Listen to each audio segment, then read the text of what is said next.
It's the Bennington Show Tuesday. I'm Ron Bennington. I'm Gail Bennington. And there has not been a day since we started this open that Earl and Gail did not get completely into it.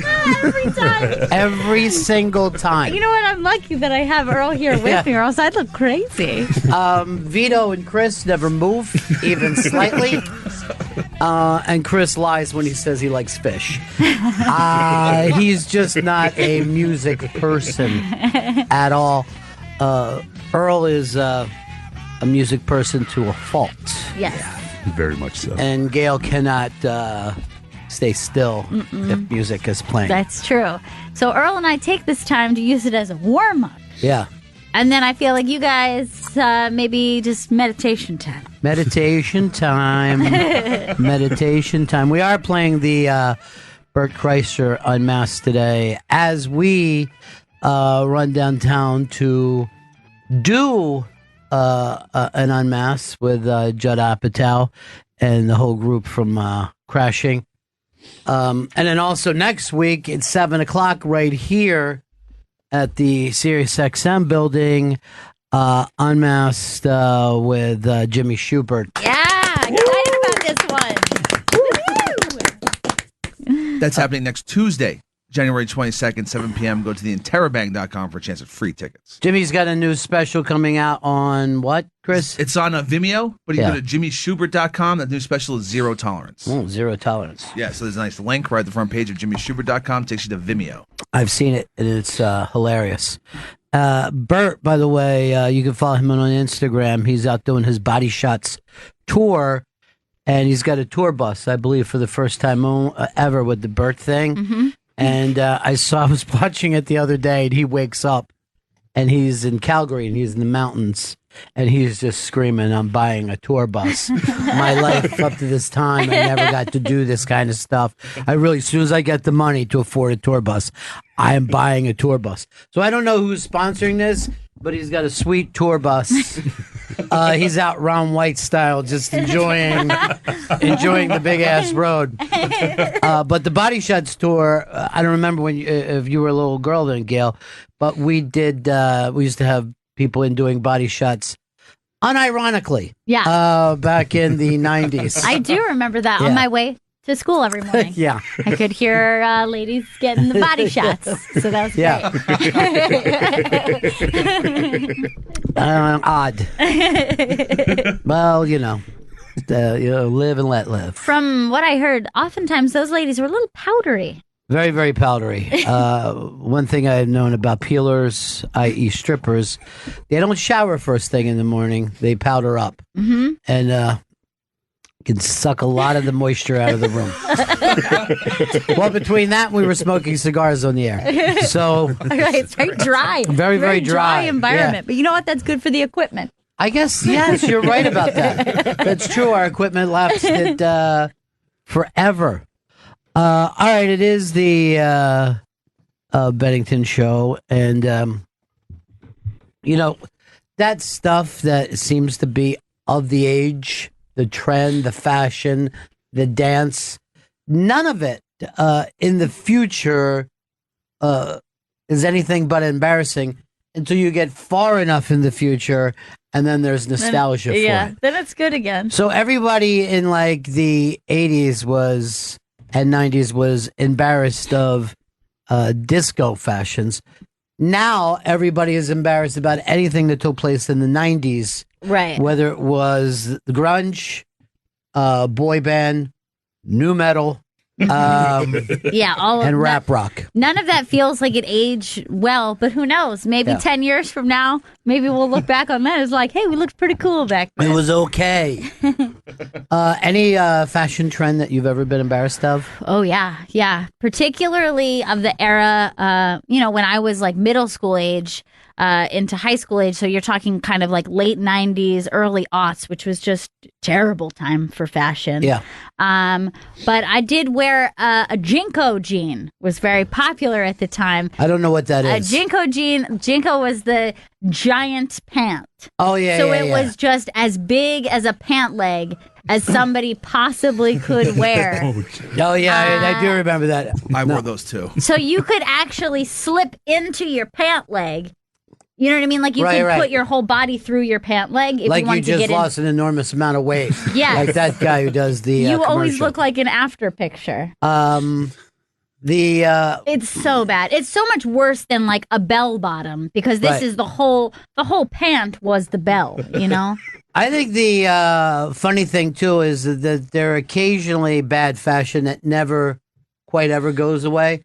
And you were on the leading cusp of blue, green, pink hair. Oh yeah. And now you still see that even with much older women, like elderly women will have blue hair. I've been thinking about doing just like a post mom look. You know what I mean? Like now that I'm like post pregnant, I'm like, I had that look for a very long time. Right. Why can't I go back and enjoy it? I feel like I should be able to. I'm going to give you another one.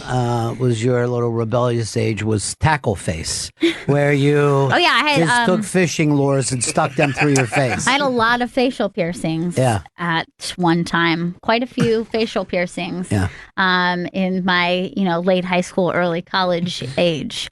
But you know what I would say is really bad about the Jinko jean is why did I have to cherry on top that with a chain wallet? You know what I mean? Like that, I feel like that made it even worse. When you add a chain wallet to the Jinko jean. What you're saying is you dress like Big J Okerson. I'm not gonna lie. I did go through facial piercings, big pants, a lot of chains. Yeah. Yeah, I was a mini Big J. I was little J. Fingerless gloves or no? You didn't go that far with it. Earl, I know better than to ask you if you went through any phases because you've been wearing the same black suit as long as I've known you. Well, pre going all black, I was really bad jeans, like Lee jeans. Oh God, I'd love I to can't pictures of imagine. you. I was pretty much blue jeans, particularly Lee jeans. I had really bad. There was that Air Jordans I had for a minute, Wow. which did not work on me at all. Hard to imagine him.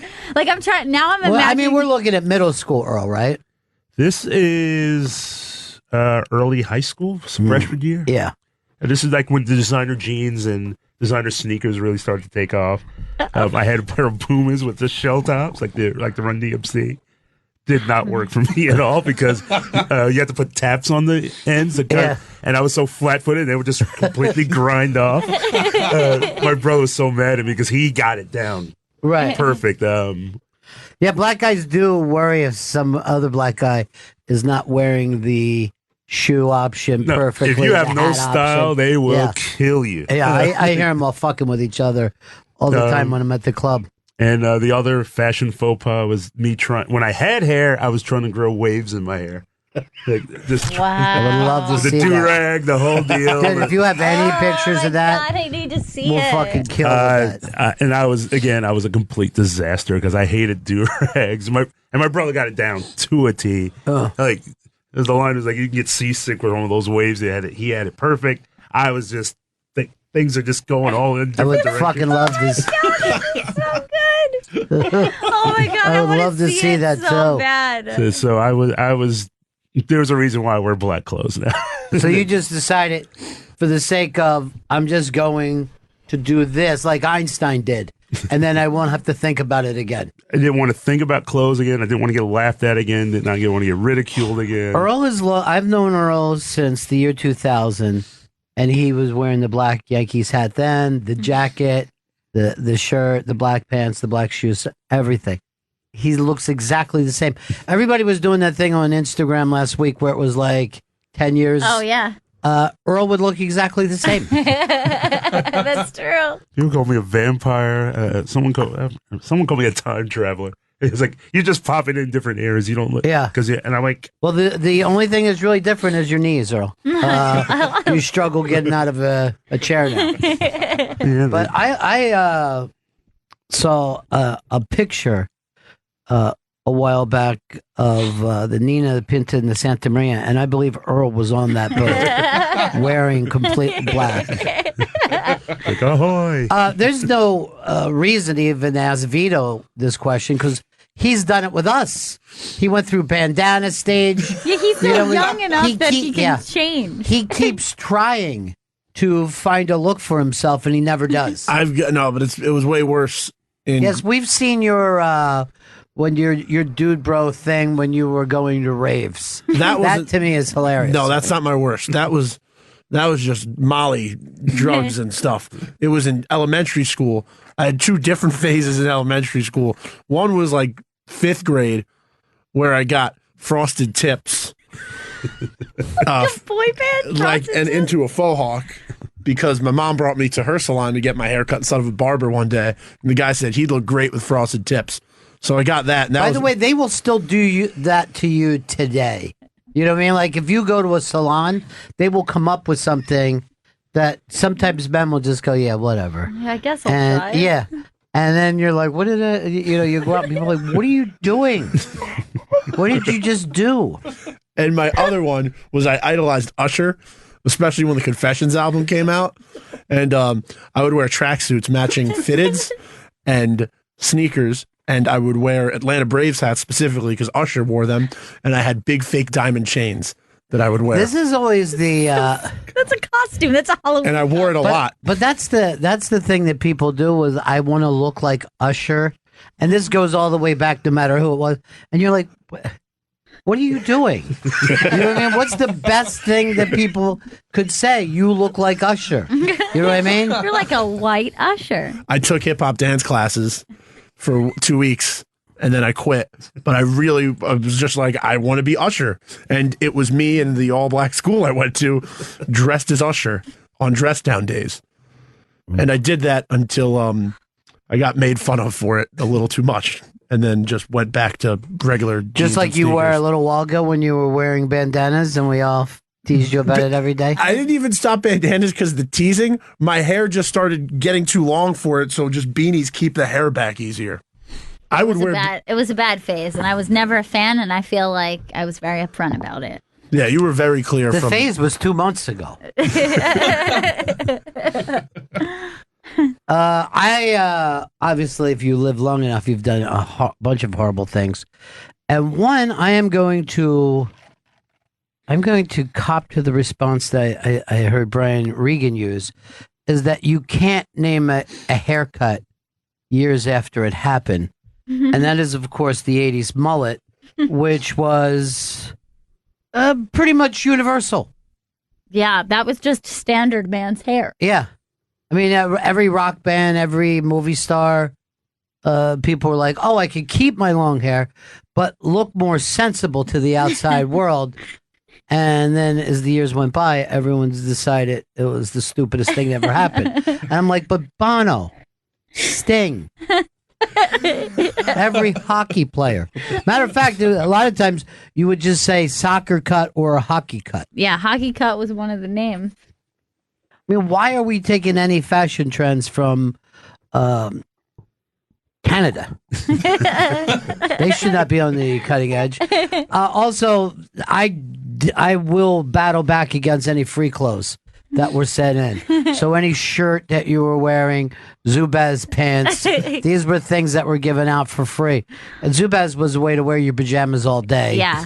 I feel like in many ways they're coming back because we do like comfort in this age. And again, I'll also cop to this from being younger. It wasn't named until later, and that's the Tennessee tuxedo. Wrangler jacket, Wrangler fucking pants. Anyway, Earl's waving to that.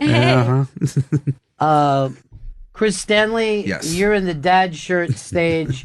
I'm going to say that you never attempted to join in to what the world was doing. Am I wrong about that? All right, so I did wear Jinko jeans in high school. That was something I did. But in middle school, were they secondhand? They were off-brand. They weren't like the official Jinko jean. There was like other brands of jeans making Jinko style jeans. I couldn't. The Stanley household couldn't afford the good stuff. But in middle school, I remember being obsessed with wearing vests, like Marty McFly vests, and I would just wear those.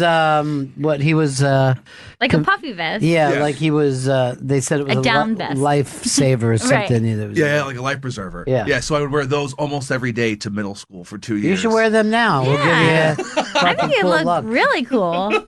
And then when I saw Speed, when I was, I guess, in elementary school. But first of all, I don't blame you for anything you caught from Speed. I saw Speed, fell in love with Keanu Reeves, and wanted Keanu Reeves' haircut. So I had like a normal, like, little boy haircut. But then I went to the barber. I was little like, boy, give me the Speed. And they basically shaved my head. And when I got home, I started crying. I can't go to school. Let's take a look at the Speed haircut. Did you take a picture of him in? Because that's my favorite. As when a kid is just like, give me this, please. This cool guy's hair. Yeah, that's a military cut. Yeah, it's like a flat top. I just wanted to look like Keanu in Speed. Well, I thought you looked just like him, Chris. I thought it was okay. Oh my God. Yeah. And I remember you were dating that little wildcat at the time. Now, somebody said that, I was just reading this, Keanu Reeves had his worst movie opening ever. I don't even know what it was. What came out? Replicant? It was Replicant. Yeah, that was the worst. His Oh, worst he's opening turning, he's bringing his family back by clothing them? I don't know. I just saw the picture of the poster. Yeah. I saw the commercial, and he had, I mean, this also goes to show there aren't movie stars. No. You know what I mean? People don't go to see anyone's movies. I'm shocked that I didn't even know that this existed. Well, the trailer, I did see the trailer, and the only thing I remember from it is it said, this is the movie that 93% of people want to see on Rotten Tomatoes. So they weren't using the review on Rotten Tomatoes. They were just using the people want to see it. Yeah, nobody is going to pay attention to any single person from Rotten Tomatoes. No. And the audience wants to see is obviously a lie, because they would have shown up. Yeah. You know? But this movie is his whole family gets killed. Then he clones them. And I think he finds out that's not a good idea because it's not really his family. I don't know why he would have need to be convinced of that if he was smart enough to clone people. Seems like nothing could go wrong with this. Out of all the Keanu Reeves, I always enjoy when he plays a scientist. Because when he's supposed to be someone clever? Yeah. Not good.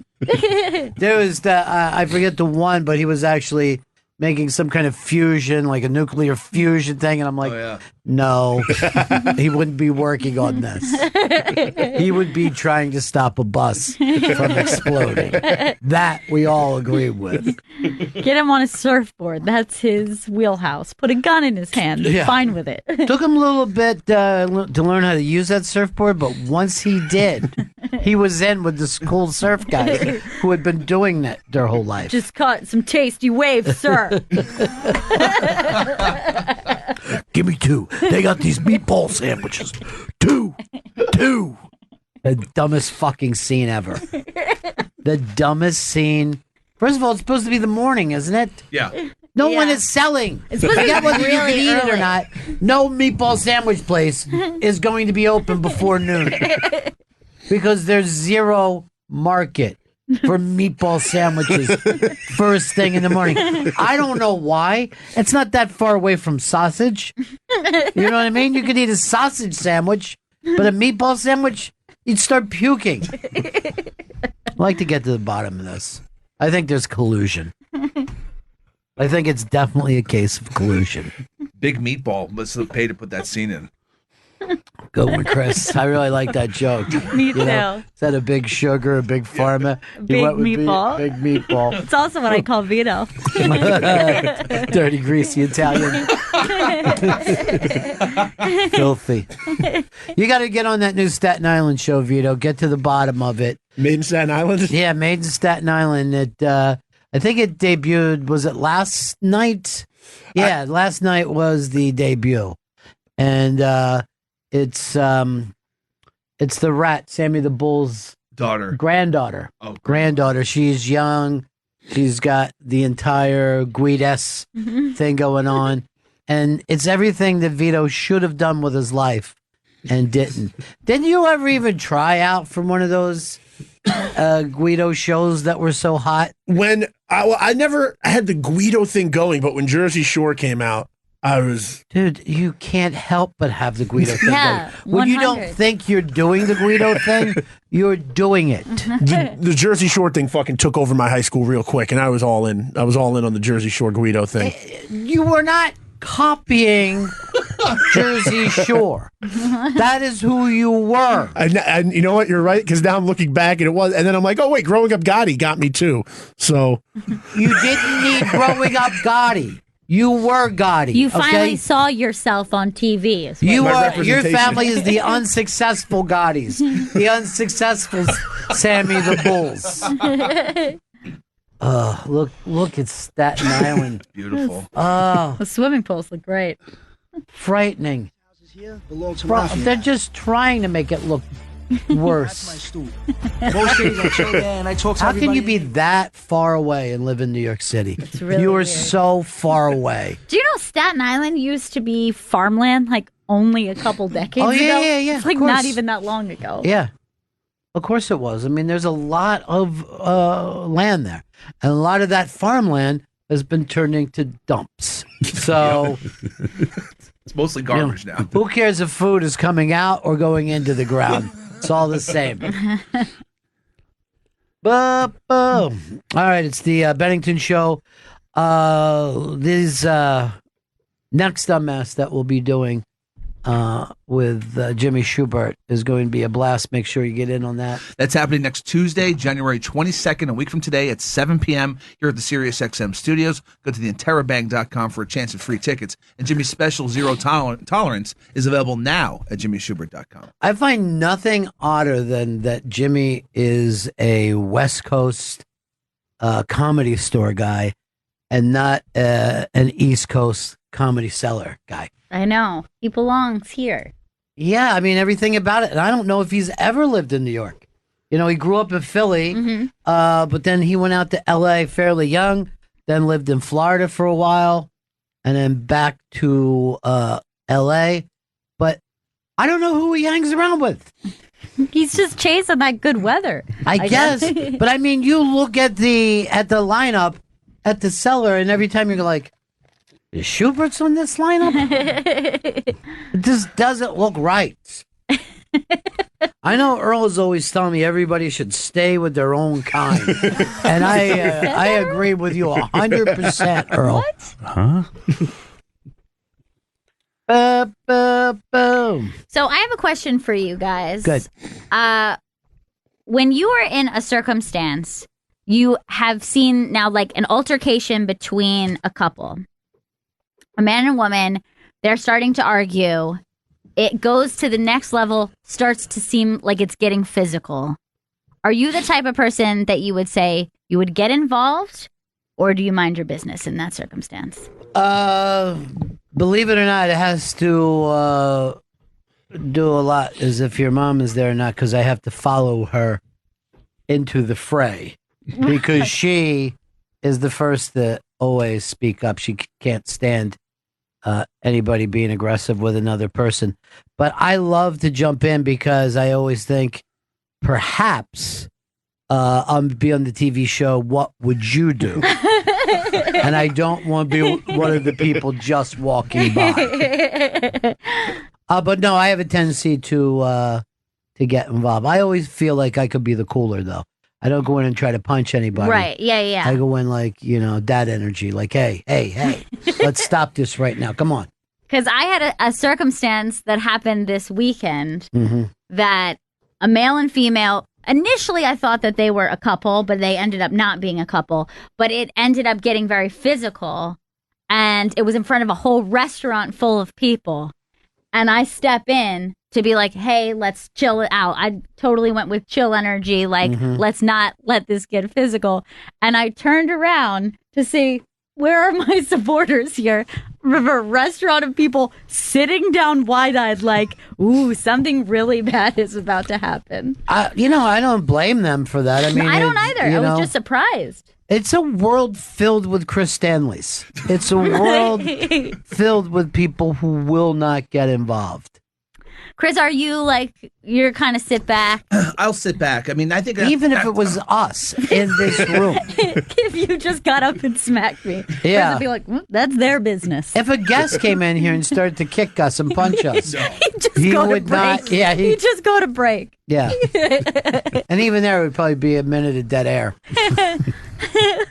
You don't get involved at your old school New Yorker that way? I try not. I mean, I guess if like they'd have to actually hit the person before I got involved. Well, that's what I'm saying. I mean, like in my circumstance, this woman ended up on the ground. He was on top of her. Then he picks her up, slams her into a door, and starts dragging her down the stairs. By the way, this person ended up not being her boyfriend, was a bouncer at the restaurant, and this woman was mildly drunk. Oh, let me change my answer then. I feel like a bouncer is a professional act, and unless it's on one of my friends, I have very little to do with it. Well, it's funny because one of the busboys, as I got up to be like, hey, because he started to drag her down a flight of stairs. She's pulling this way, and he's pulling her weight forward, and I'm just seeing it in my mind, like she's gonna go tumbling, she's gonna break her neck. This dude's gonna end up in jail. But as I'm going, let her walk down the stairs herself.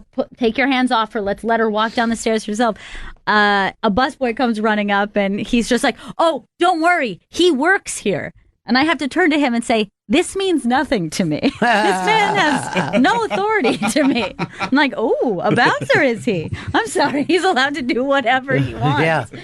It is very weird that bouncers are permitted to punch people, throw them to the ground. I mean, there's no professional... I mean, you wouldn't allow a cop to do that. Right. People videotape cops throwing somebody to the ground, but a bouncer, they're like, well, that's his job. Yeah. You know? It was crazy because, by the way, her offense was she was drunk and dumb and thought that she could charge her phone behind the bar. Yeah. So she started to walk behind the bar to charge her phone. And he was like, you're not having this. Basically tackles her to the ground and then slams her into a door. It was crazy. Behind the bar is a very official area. Everybody knows this. It's sacred ground. It's like if you try to jump into a wrestling ring, they're going to turn on. Yeah. And oddly, there are things like that all the time. Like if anyone mistakenly walks into a kitchen. Yeah. All hell breaks loose. Not okay. I worked in a kitchen once where a guy was complaining that his takeout order was taking a long time, and he was giving me shit, until he decided to usurp me and walk into the kitchen, and he almost got his ass stomped by 15 Mexicans. Like, they were like, oh, you don't fuck with our area. This is not your fucking place. Oh, so they understand that we need boundaries. Odd. He had a small hacksaw and was able to get in through the kitchen. This is another thing that your mother taught me. Like, if you go up, like, let's say you're in a store and no one is helping you, no one is helping you check out, just start moving around things next to the register. Yeah. And they will fucking come out You're like, of everywhere. this is my zone. I'm sorry. Yeah. Why are you touching that? You just look at their pens. You're like, what is this? A nice pen for myself. What's this paper? People will come over. Yeah. Can I help you? The same also if you're in a restaurant and no one is giving you the check and it's driving you absolutely insane. You can't wave anyone down. Just start putting your coat on. Yeah, I do that all the time. Can I get your check? Yeah, what I do is I put my coat on and tie my shoes like I'm going to really run hard. Start to stretch. I hate that feeling of I want to leave and can't find the person with the check. I know. I don't know why. And I'm very relaxed about dinner service. Like, I'm okay. Yeah. Hey, let's sit down. Let's have a nice long dinner and enjoy ourselves. But when you're ready to go, you're ready to fucking go. You're like, get me out of here. I need to feel fresh air. I've been in here too long. I always laugh when people are like, where's the food? I'm starving. I'm like, why are you at a restaurant then? Yeah. If you're so... I don't think of going out to dinner as I'm starving. I need to feed myself. Yeah. Also, like, think about if you're in that situation, think about what you're ordering. Don't order a roast chicken. You know how long that takes at home, right? Like they have the same supplies in their kitchen as yours. It's just bigger. Doesn't work any faster. I didn't think of that. What do they just keep duck all the time roasting? Yeah, of course they do. Yeah. They have to. Yeah. Exactly. That's like an 8-hour cook. That is true though. I only think that you should order stuff out that you can't really make better yourself. Yeah. You know what I mean? Like fried chicken has to be really fantastic and they have to be known for it. Yeah. Before I'll try it there. I'm also very like a red sauce Italian. Like everyone has their own sauce that they make. Yes. Like you have to kind of really love a place to just want the standard. You're like, I can make that at home and I'll do it well. Well, I mean, you look at Vito, he eats 3 meals a day. Yeah. I mean, these fucking criminals, right after a murder, they get a big sauce going. And here's what I do. I put a little bit of sugar in it. And this, you'll be able to do this now if someday you got to cook for 100 guys. It's really my favorite fucking scene. All this fucking horrible stuff is happening. And the only thing this fat fuck is interested in is who he's dating and how to make a sauce. Oh, I miss you so much. Then add a little wine. I add a little wine and some sugar, and that's my trick. What was the other one, too? The one with Al Pacino where he was just burning everything and his wife was helping him and he was acting like he could cook. That was the one where the guy was, Johnny Depp was undercover. Donnie Brasco? Oh, Johnny Brasco, right. No, but you don't remember the Al Pacino burning stuff at the fucking oven. No, I remember the plot. What were you doing? Back fucking robbing the fucking candy counter? He's Fugazi, this kid. You always worry somebody's undercover wherever you go, Vito? Yeah, you got to look around all places. What would you do if you found out your mom was dating an undercover guy? Would you kill them both? I'd leave my Honor mom is safe. Honor is so big with these dishonorable people, That is interesting. And I don't believe in any stereotype until I get to the Italians, And then every single one is true. Every single one is true. They'll fucking murder somebody in a church. I remember my great-grandmother told me a story. I'm like, is it okay to tell this story? Everyone's dead. It should be okay. Yeah. But it was haunting to me as a child. So my great-grandmother is telling a story about how when her husband was in jail, because he was a little connected. And so he was in jail at the time. By the way, he was in the army. Yeah. Is what was told to his daughter. Yeah. He went away to army. Yeah. And by the way, it was during World War II. So this is how fucking filthy he was. So she's working at the time. So she's like working in a restaurant and she's leaving and her, I think, coworker says that he'll walk her home or they're leaving at the same time. So they're walking down the street together. In the daytime, by the way, they're walking down the street together. So then her husband's brother, my great uncle, sees the two of them walking down the street, sees his brother, his brother's wife, his brother's in jail, sees her walking down the street with another man, not holding hands, not kissing, walking down the street with another man. And he crosses the street to see her, smacks her down in the street. And she tells me this story, and I'm like, my great-uncle was alive at the time. This was like a nice old man. And I was like, what? He was one of the sweetest people I ever met in my life. But that story. The dishonor of her walking down the street with another man. She did bring a lot of shame to the family. while her husband was in jail. But I told you before, it was a mob thing that you couldn't be talking to somebody's wife alone. Like you could say hi to her at a party. You could be like, Gloria, how are you? Okay? Mm-hmm. You're doing all right? But you couldn't swing by the house. And it was in the Gotti movie. The guy dropped off money at the house, but the husband wasn't there. So he gave it to the wife. He gave her the envelope. That's it. Right. And he got called over. It's like, if this fucking happens again, you're dead. You understand me? Vito, what is going on over there? You okay? I think I might have a sinus infection or something. Just trying to. Are you trying to get all of us sick? No, what are you doing? But I can't do a show with you. Sorry. I'm sorry. There's a fucking door right there. You're bringing dishonor to the show. Don't want to bring dishonor to the show. What is going on? You got a fish stuck in? Was it the night of the 6 fishes or whatever it is? Did you get one of them stuck in your sinus? Now it's hard for me to speak because it just my nose keeps clogging up and then it goes down to my throat. Oh, come on. Too much. Vito, out. Get out. Goodbye, everybody. Go blow your fucking nose. Please. Oh, look how long he takes. Leave your fucking papers here. Put it down. Those papers belong to us, okay? Don't take that. Put that back. That's not paper. I'm kidding. Don't touch the doorknob. Wipe the doorknob down. You run one fucking loose ship around here. You know it.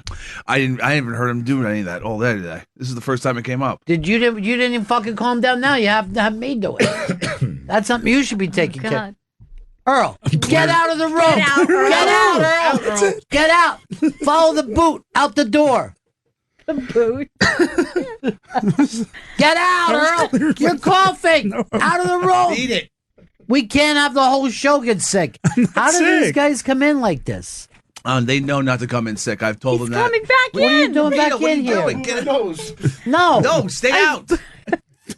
Look at fucking Chris trying to take some fucking management.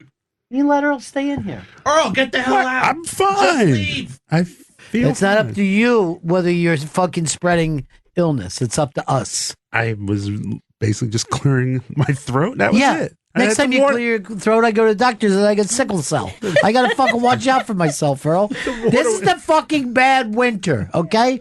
There's nothing but badness going on right now. Drank some water, went down the wrong pipe. I don't believe that at all. I think what went down the wrong pipe was water AIDS. right here. Look, he even has a black water bottle. Stop it, Earl. You're not fucking Batman. You should drink that black water. Have you seen that? Earl, that's got to be for you. Yeah, check it out. Because every time he's like, they'll say, Mr. Douglas, how It's do you not a like movie. your steak? Black He's water black. movie. You got the fucking, that's the Roosevelt Island movie. Oh, it is, yeah. This is Blackwater. The Look at dark that. side. Black, it's called. Enjoy the dark side. I'm digging this. You need it. Oh, didn't we drink that one time? It was Johnny's friend brought it in here? Yes, he did. Yeah, Some reality show. His Jersey wives. Yeah, Jersey Housewives. Jersey Housewives. You know, fucking Johnny was bragging like, I'm really good friends with the husband from the Jersey Housewives. Thrown in our face. He'd like you to come by. No, we'd like to come by and give you some black water. Fucking taste it like oil. No, it was good. We should have some of that in there for tomorrow for Earl. That way you can be black on the inside. Yeah. Not just your clothing. You better now, Earl? I'm fine. Never felt better. It was like fucking like outbreak. You know what I mean? And just watch the fucking germ go flying. Fucking Chris breathed it in. Who's the typhoid Mary of this show? Vito. Vito's a fucking, you know, well, they are inbreeding. What percentage Italian are you? You get, and then your daughter's Italian, more Italian than you. She's Italian on both sides. Yeah, so I'm about 25%. It's weird. And then you got Irish, you're Frenchy, and you're mutt. Yeah, I'm a mutt. My kid is definitely mutt. That's sad. Mm-hmm. That's sad. She doesn't belong in any world. She doesn't belong anywhere. She's going to be by herself. All right, we got to break here. Coming up at 4 p.m., it's a Bert Kreischer Unmasked. He's go to BertBert.com for dates of his Body Shots tour. He was the iBanks Comedian of the Year, and goddamn if he doesn't deserve that. What just the funniest. I would say this also about Bert Kreischer. He's America's buddy. Everywhere he goes, people love him. I know. From that first time I met him, I was like, I'm friends with Bert Kreischer. And then I was like, oh, everybody is. Aww. I'm telling you this. I couldn't live his life. He's like busy professionally, but then he's also busy personally. I see him with his children. He's in the pool. He's skiing. You know what I mean? Like, he hangs out with friends. Much. Yeah. It can't be 24 hours a day. Gotta have a little me time. Can't have too much fun. Bennington. Not enjoying it. Yeah, it's not the same. Nothing is the same. It's the Bennington Show. Just hanging out, having a little bit of fun with everybody. You do, Jim. I hope this isn't the most annoying thing you've ever heard in your whole life, but I like to talk like this sometimes. I do believe if we get a wall, we will stop that drug influx and we'll finally win the war on drugs. I believe that life starts 2 weeks before conception. Now you're just being annoying on purpose. That's right. Trying to bug everybody. And beat it, do. Speaking of annoying, I get people message me once in a while asking if Vito could be more quiet when he does the intro. And I'm like, that's kind of the thing. Yeah. You know what I mean? The Like, volume is. I don't know if you could bring it down. It's the Bennington Show. But it annoys the people with headphones. Anyone not driving, whatever, fine. Somebody with some earbuds in has to yank them out immediately as the show starts. I don't think you need to be, quite so noisy to be funny. There's plenty of funny people who are quiet. Beep, beep, beep. Who's the most annoying person on the show? That's a tough one, right? That's really tough. Yeah. That is. Look, Earl's looking down like, shit. This is one I don't want to win. Not me. Here comes Earl. I can feel it coming. All right. I think I have an answer. But I could almost rank them, I think. All right. I just thought I saw Christine. It was somebody who looks like Christine, which I'd never see her at all anymore. I never bump into her at all. I think the bonfire has got us on ice. They've iced us? Ice, bonfire. It's one thing you would not expect from the bonfires, the ice. Heat it, yeah. I expect to be burned by them. I don't think bonfire is a very nice name because people have burned up before like witches. All right, I have my ranking for the whole show of, I would say, most to least annoying. Wow. Yeah. That's really an annoying thing to do, I think, to rank us this way. All right, go ahead. I've included myself. I am going to put number one spot as Vito. Because Really? I think that he has little brother energy. Yeah, he where does. it's like, he's like funny, but then he'll push a joke too Look far. how hurt he looks. Yeah. I know who my most annoying is now. Well, no, you used to like Gail until you got, what's her name? Yeah, Jen. That's when you replaced Jen me. Selter. And her marvelous ass. Then I would put in the number two spot, me. Yeah. I put me in the number two spot. Easily. Similar reason for Vito. I think I have just like, I take teasing too far. I Yeah, get you a do. sound in my, like, I'm like a little parrot. Like, I'll keep repeating something over and over. Autistic, maybe. It's Yeah. possible. No, autistic people are smart. Oh, okay. Whatever the opposite of autistic is. Nike. I'm a bit Nike. Number three spot, I'm going Chris Stanley. A lot lower than I thought it was going to be. It's even lower than you are on your own list. You know why? Because you're too much of a loner that, like, I think sometimes I find it annoying that you won't be, like, playing with everybody else. And then That's true. He does that. the next two is tricky, but I think I'm going to go Ron and then Earl. Ronnie B. comes in. Because I think Earl is too quiet to be annoying. You know, like, I think that Until you're one-on-one. You've never had the one-on-one time. You know what? Maybe that's I'm what gonna we need. force you into a lot of one-on-one time, and you're going to be like, I have heard more about Black Rock than I ever cared to. Maybe we should have some lunch dates, Earl, so I can get to know the real you. Popeyes. Look, he didn't even respond back. No. He shrugged at me like, sure, why not? No, he's from that thing where you're never. It's like an old mafia thing that you're never alone with a married woman. Oh, You can, if you're in the mafia, and Vito knows this more than anyone, you could be fucking killed for being one-on-one with another mafia guy's wife. That's crazy. Like meeting her for lunch is the same as having sex with her. Like, oh, I want to talk about Tony. Find out why he's so upset. Can I talk to you, Angelo? A very Mike Pence school of thought. It is a very Mike Pence school of thought. Yeah. I'm going to just go in quickly. I'm easily the most annoying person. You think so? Absolutely. Wow. I see it in people's faces. I think that but you also are like a good conversationalist. You can be a serious person. Until I'm not. Until I say, very quickly, I'm not going to be in this dumb conversation with such a stupid person. Also, I know that I annoy people, particularly in the comedy community, because I don't like to do anything besides the shows.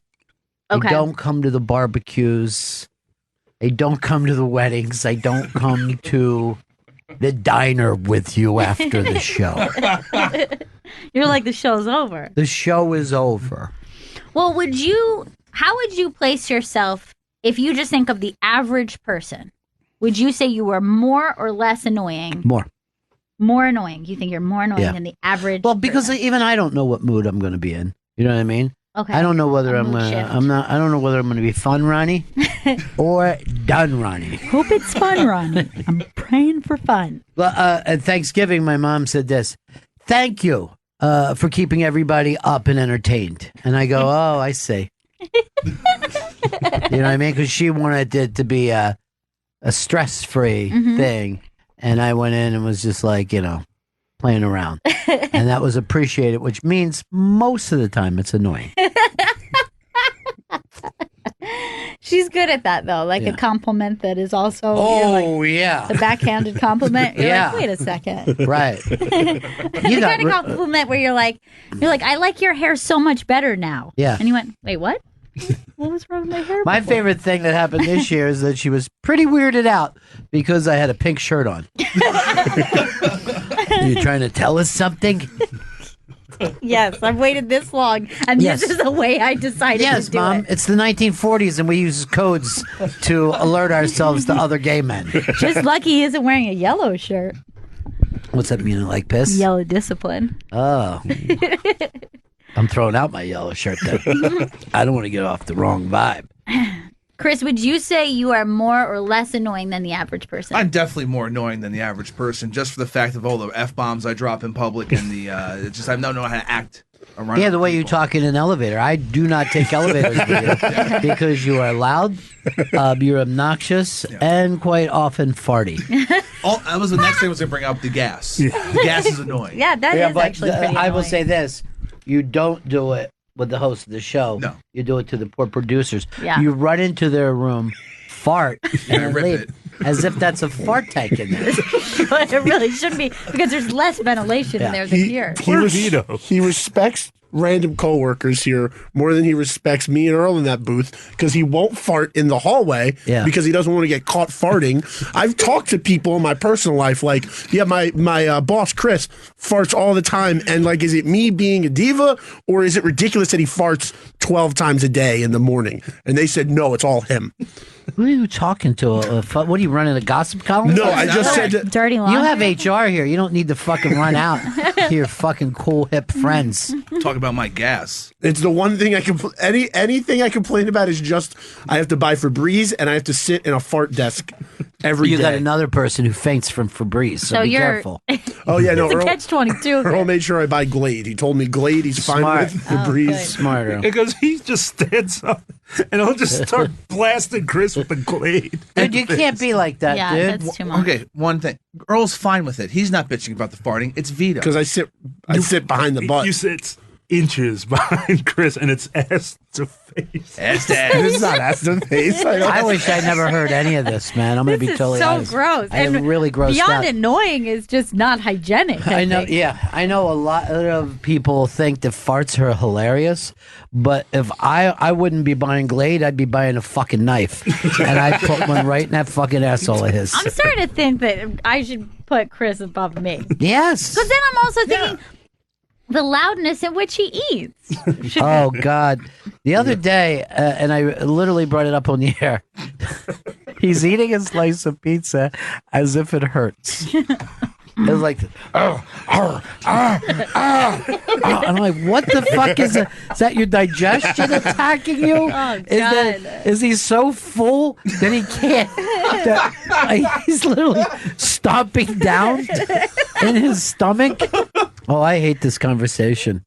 This conversation is going to lead to real hurt feelings. But I am more annoying than the average person. That's definitely true. You think you're more annoying than Vito? No, I think Vito's more annoying than I am. He's more autistic than I am. What's that mean? And why would you attack? I'm not attacking. I'm just saying, like, he gets obsessed with things in the office. He'll talk about like movies and whatnot, and like I don't care about conversational. I don't care. That's about what details. he's trying to do. Share his life with you. And you know what? The thing is, now I feel like I've been unfair to Vito because I said he has like little brother energy, but it's because he loves you, Chris. He wants to connect to you. Vito is easily the most annoying person on the show. Also, for the way he sips a seltzer or a soda, it's the loudest slurps I can't believe you would say that, and I don't believe it. Yeah, you can't talk about that shit. And you gave me a soda stream. Yes, for your home. Are you really enjoying the soda stream? Yeah, the only issue I've had so far is my mom uses it too, and she keeps saying to me when I pass by, "Hey, Seltzer King, the thing needs to be refilled." Man, the Italians are great with nicknames. Yeah, Seltzer King.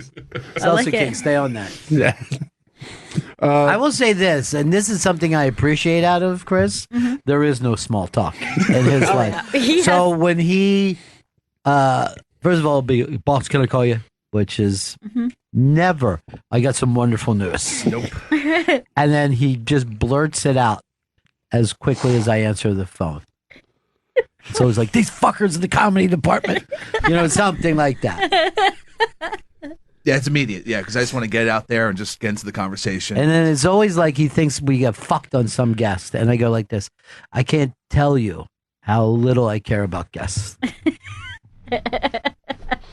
Nothing.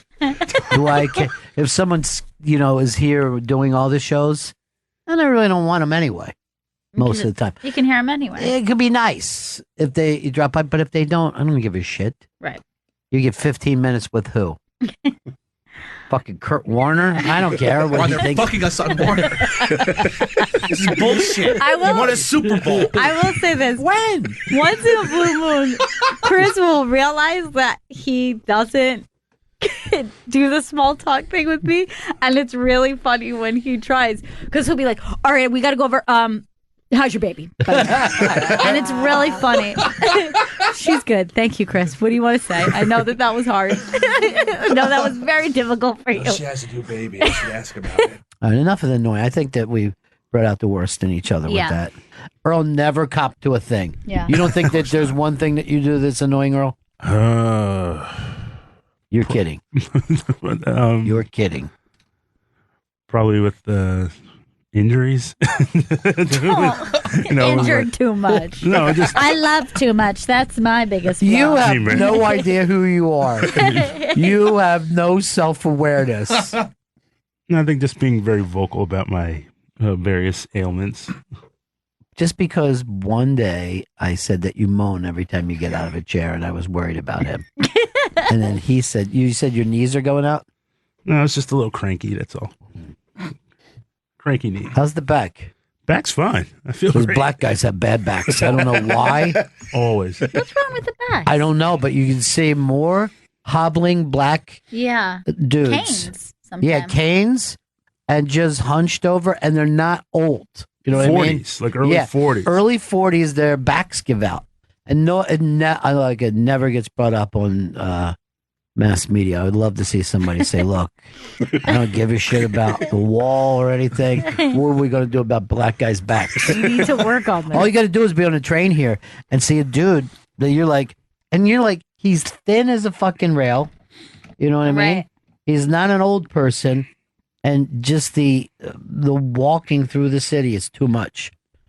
I don't know what it is. Like, I have a friend of mine. He's not even 40 yet. He's like, oh, my back's hurting. That's all. I'm like, Like, you're a young guy. You keep. It's the worst fucking thing though. When Vito just went through it a couple weeks ago.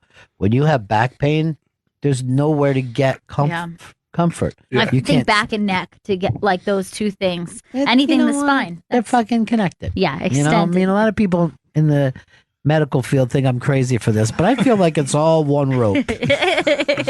I'm still feeling it, and I was told it's because I've just had terrible posture for so long. There is some truth to that. My posture is literally it's like this, so I've been trying to like remind myself to sit up straight. The only way you'll do that is get a job on TV. Oh yeah. There's no reason not to unless you're on television. Especially just like you're sitting at a computer, you're doing like it's so uncomfortable to have good posture. I never think anyone looks like that bad posture until I see them on TV, and then I'll judge them. They're like, "Ooh, yeah. And they won't be invited back to the panel. They're fucking out. You got to sit on your sits bones. You know that, Vito? That's the key to good posture. Is you got to stick your butt way out and sit on the bottom of your butt. What you have to be is uncomfortable. Yeah. But then you stack your spine right up on that butt. You're feeling a lot more. Because if you try to sit straight while your butt is like curled inward, your spine feels terrible. I feel like I'm holding my stomach up. I've seen me That's like difficult for you. On the TV stuff, and it looks like I just came. Looks like I came just moments before. All right, let's get off the what's wrong with everybody thing. I feel like you really got us into a place here. All right, We're feeling bad about ourselves. Well, the fact that Earl doesn't even know who he is, it just surprises me. Well, I have a question for you guys. I was thinking about this the other day. What is the best seat in the movie theater? Because I think a lot of people gravitate to a special area for themselves, but I don't think it's always consistent for everybody. I don't, when I go to a movie theater or a play or a rock concert, I don't think about, where's my eye line? I think if I want to get up, can I do it easily? So you're always aisle, doesn't matter. I'm always thinking aisle. Right. So you don't mind being on the far left or far right of the screen. I'm not crazy about it. Sure. I'd rather be in the thing, but I'll take the aisle seat. Mm-hmm. Because I can't stand that thing of getting up and, excuse me, sorry about this. The perfect situation is the bigger movie theaters because then they have an aisle midway down, right? So you have two different aisles. Right. But the problem is if you like a small movie, you're going to get the small theater. Like the independent films you are might as well be at your house. And that's the way it is anyway now anyway. It's fucking crazy. So that's it for me. What about you, Vito? Because you're a guy who ponders about this kind of shit. All right, big theaters, 3 sections. I like to sit on the left section on the aisle seat because then nobody's blocking me and I can look towards the middle. That's big for me. But if you do the IMAX and you're fucked over there. IMAX, I go to the last seat in the very back on the left-hand side because you still can see the big ass screen, but you're not getting the IMAX experience. There's only a sweet spot. There is. And they'll fucking show you on a map. And all the other seats are for fucking losers. IMAX is especially here. It's just 100 seats wide, and there's no breakage in the. I agree 100%. But those seats in there is the whole reason why you're watching an IMAX movie. You're better off just watching it on your phone. When I was a little kid, the seat I liked was, the handicap. You were never little. When I was a younger person. Wait, right? That's an old rap joke. The seats you were never little rap.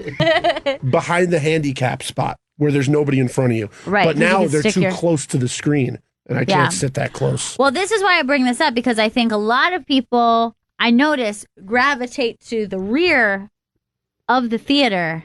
And I actually like to be closer to the front. Really? I don't want to be craning my neck. There's a very perfect spot that your neck can still stay straight. Give us the row. I would say 5 rows back. I'm shocked. That's fucked up. 5, because I can look straight. I could be...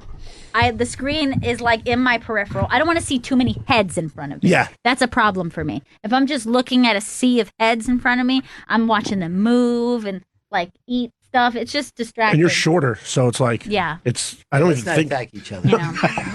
My annoying thing about Gail's her height. I can't change that, Vito.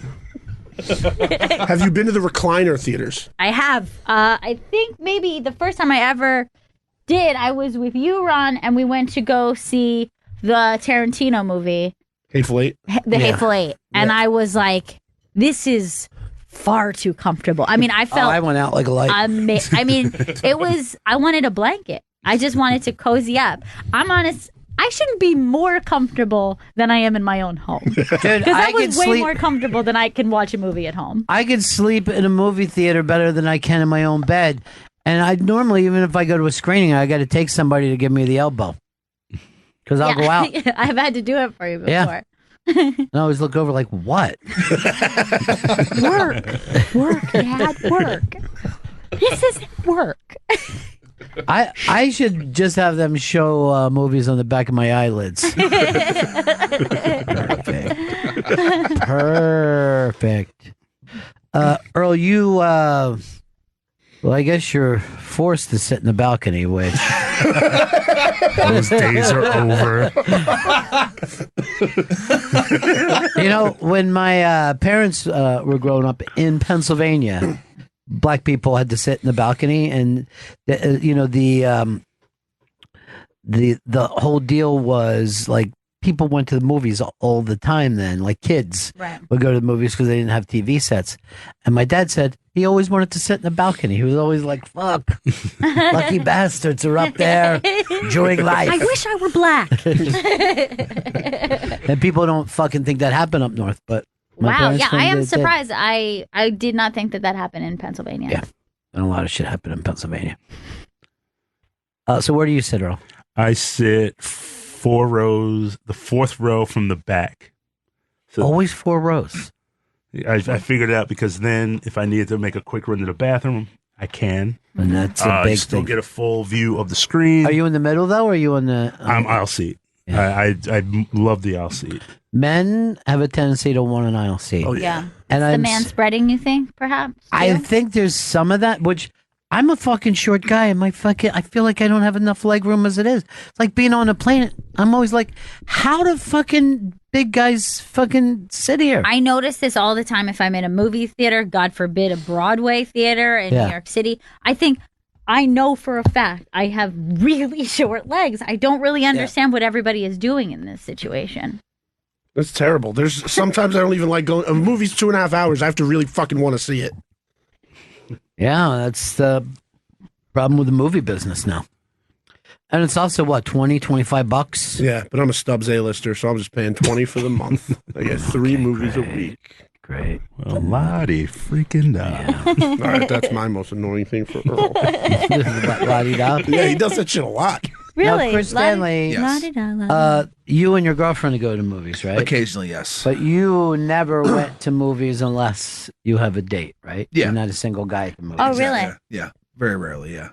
Almost never. But so, like, with my lady, I really try to... My lady? My lady? I never heard him say that before. You're my lady! We go to the movies! I'll get some bad tits watching the show! You're my... I insist that we making out. Making out, and then sitting in the very last row. I like sitting in the very last row. She must hate you. She's not happy with it. She's like, "Why the last row?" It's like it's better up there. What do you most of the like? time, there's less people when I get. You're trying to get a beach, aren't you? I'm not trying to get a fucking Get your beach, man. But I always like the last row of a movie theater. Man, I'm stunned by that. Hate Also, the last row. Opposite the exit. What? It's whatever side you enter in on. I like the opposite back corner of that. Why? So if you're entering on the left side of the theater, you got to go to the back right I'm corner. going to call bullshit on that because most theaters, don't they have entrances on both sides? Not always. Not always. On or whatever. No, I think it's very rare in New York City to have Okay. entrances on I only both go to sides. 2 theaters. Yeah, Sorry. I know. That's because your Stubs stub. holder. Yeah, your stub holder forces you into it. Fucking Lloyd. He calls his stub his dick. This is a stub holder doing the show. Just sitting there fucking cranking his stub. That's stubby in my mouth. Do you are you a popcorn guy? Yeah. Oh, yeah. And it's like really the only time I try to eat popcorn because I have a problem with popcorn. You may only have a problem with movie popcorn. Yeah, because I also slather it in the butter. Now, by the way, shit. I'm going to bring this, and that's not butter. Yes. So that's another thing. So you're pouring fucking Oil. some kind of sick grease down your throat. Yeah. All right. Good. I saw this on stories, on Instagram stories. Bert Kreischer eating popcorn on the cob. I had never seen that before in my life. It was a regular corn on the cob that he was just sitting there eating right off the cob. How I would think that even if you took a whole ear of corn, it would pop off the. Doesn't pop off. Not in this case. This is shocking. And he didn't explain it. He didn't say anything about it. He acted like, I think one of his kids yelled, "That's not the way to eat popcorn." And he growled, "Yes, it is." And that's all I got to do. I had no idea this was possible. I hate the Instagram stories because I'd like to stay with some of them sometimes. Yeah. They're a pain in the ass. They're there and they're gone. Wow. His was way more pop than that. I mean, his was a complete kernel thing. Sounds And painful. I thought it couldn't be done, but apparently you can do it with a microwave. And you have to put it in a paper bag and the whole thing. But I'm going to tell the truth. I went and looked it up after. Because look at that. That That looks actually awesome. looks fun to eat. It looked fantastic to me. It looked like it would be so much fun at a kid's party. And I feel like you could then roll it in either butter, you could do a little sweet on it, like a little cinnamon sugar. I feel like it'd be fun to eat. Now, the other person whose Instagram stories, and we've had her on the show, and you like her a lot, Gail, that I'm obsessed with when they pop up on one particular subject, Carly Aquilina, right? Uh-huh. She'll be walking down the street. She'll see that somebody's thrown a plant away, right? She'll take that plant out of the trash. She takes it home. She has like little scissors. And like she fixes it up. And she's got the greenest of all green thumbs. Oh, that is so sweet. And a big part of it is she knows how to groom them properly. yeah. I Like think- she knows what you don't cut all the way down to the green. You Right. leave some dead on it. Yes, there is like specific ways that if your plant seems like it's dying, you can bring it back, because a lot of times what you just need to do is like you need to get rid of the excess. You could tell me a million things. I love plants. Never been able, as they say, had no luck with them. And I'll say before I fucking leave, what do I got to do with this plant? What do I got to do? And then I'll fucking say to the guy later, I go, my plant. He goes, well, you probably had it too close to the air conditioning. I go, I did not. I kill plants, though. I have always been really good with plants. Mhm. However, after the baby came home from the hospital, I'm telling you, I probably killed 3 plants in my house, and I never do that. And I think that there's something where I have a balance of what I am able to keep alive. So I have a baby, a dog, and about 15 plants, and some of those had to go. Do you I was like, this is too much responsibility. Do you feel like Birdie is getting the love? No, it really depresses me, because maybe about a week or two before I had the baby, I was sitting with my dog on the couch, and all of a sudden I just like burst into tears, and I was hugging her because I had this weird feeling that like something was going to change. And I never thought that that was the case, but I was just hugging her, and I was 100% right. She does not get the same level of attention. She does. I don't really love the idea of when people are like, oh, that's my baby. But the thing is like when it is the one thing that you care for, and it's, you know, you give all your love and affection to that little creature when you come home from work, now you're sharing that. Yeah, that's the way I'm with my snapping turtle. He gets 100%. My name for him, too. I love it. Snappy. That's good. The other day, I fed him a mouse and a biscuit. Live mouse and a biscuit. Here, Snappy. The biscuit was a nice touch. Yeah. The biscuit was for me, if I'm going to be I ate most of the biscuit. Snappy, this one's for me. You don't like biscuits?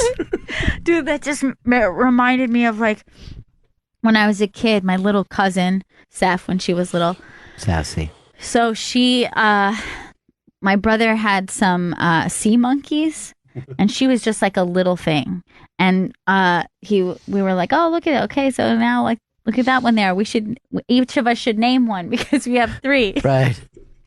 And she's like, I think I have an idea. And we're like, what is it? And she goes, I don't know. It's probably stupid. I don't want you to laugh. And we're like, what is it? And she goes like this.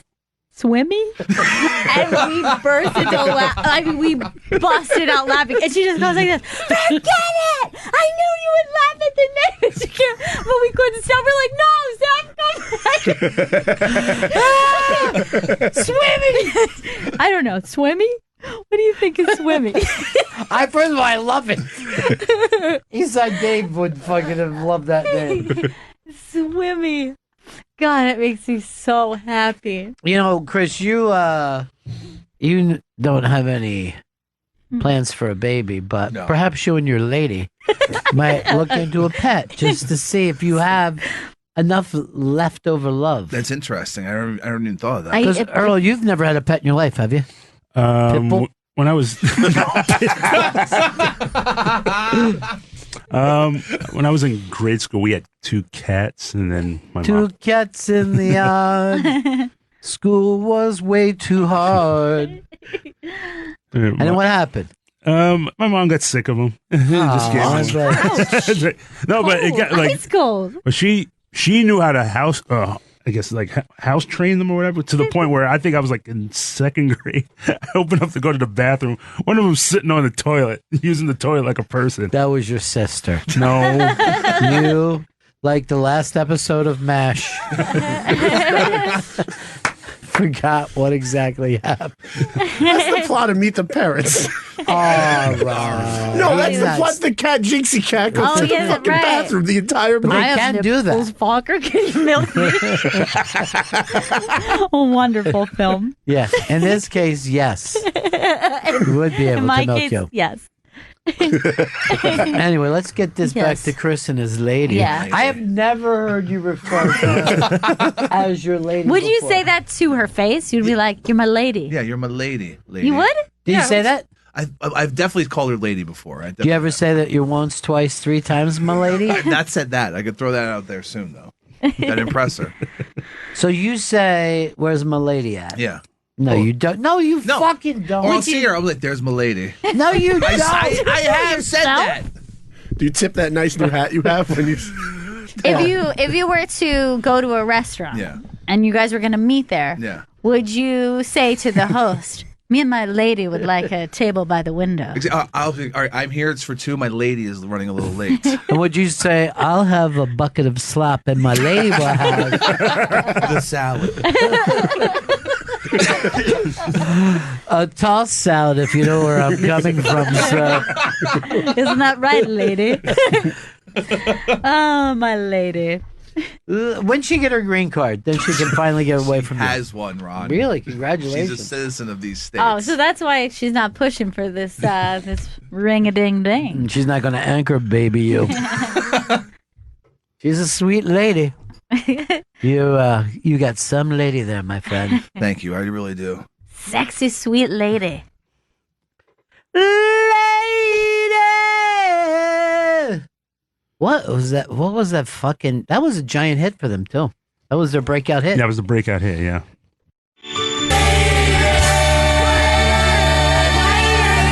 Lady! I don't know what... Chris, you're so weird. You're nuts for loving that song. Everything makes sense now, I think. Lady, it's Chris Stanley. Lady. Is a nice lady. Everybody was singing along, enjoying that, except for Vito. Are you not familiar? I like Lady. My mic doesn't. My headphones don't work, so I couldn't hear it. See if you can pick up on something that maybe you can enjoy. Okay.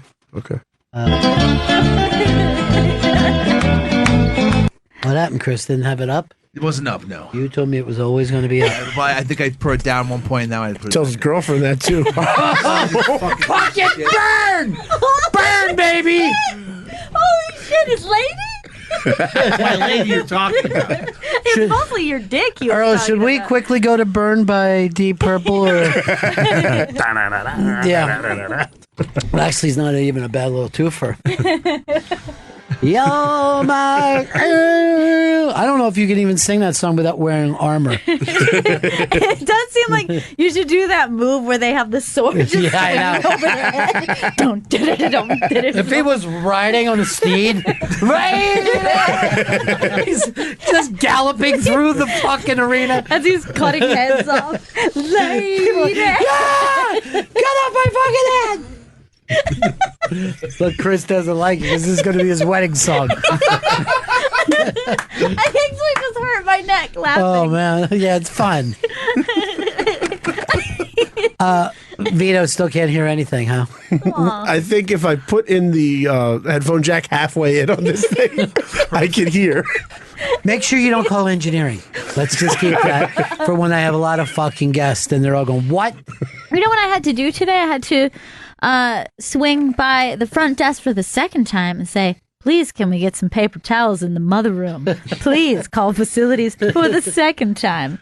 The mothers have no paper towels up there. Well, there's only two of you, right? Yes. Yeah, so they don't give a fuck. They don't care about us. Just call Vito. He'll run you up paper towels. Please do. I'll be paper towel boy. Yeah. PTB. May I towel off your milk? Let me get you. Got a little smush there on your nipple. Let me get that for you. That's an HR offense, bro. What? Fucking dirty Italian trying to run around treating us like it's some kind of whorehouse.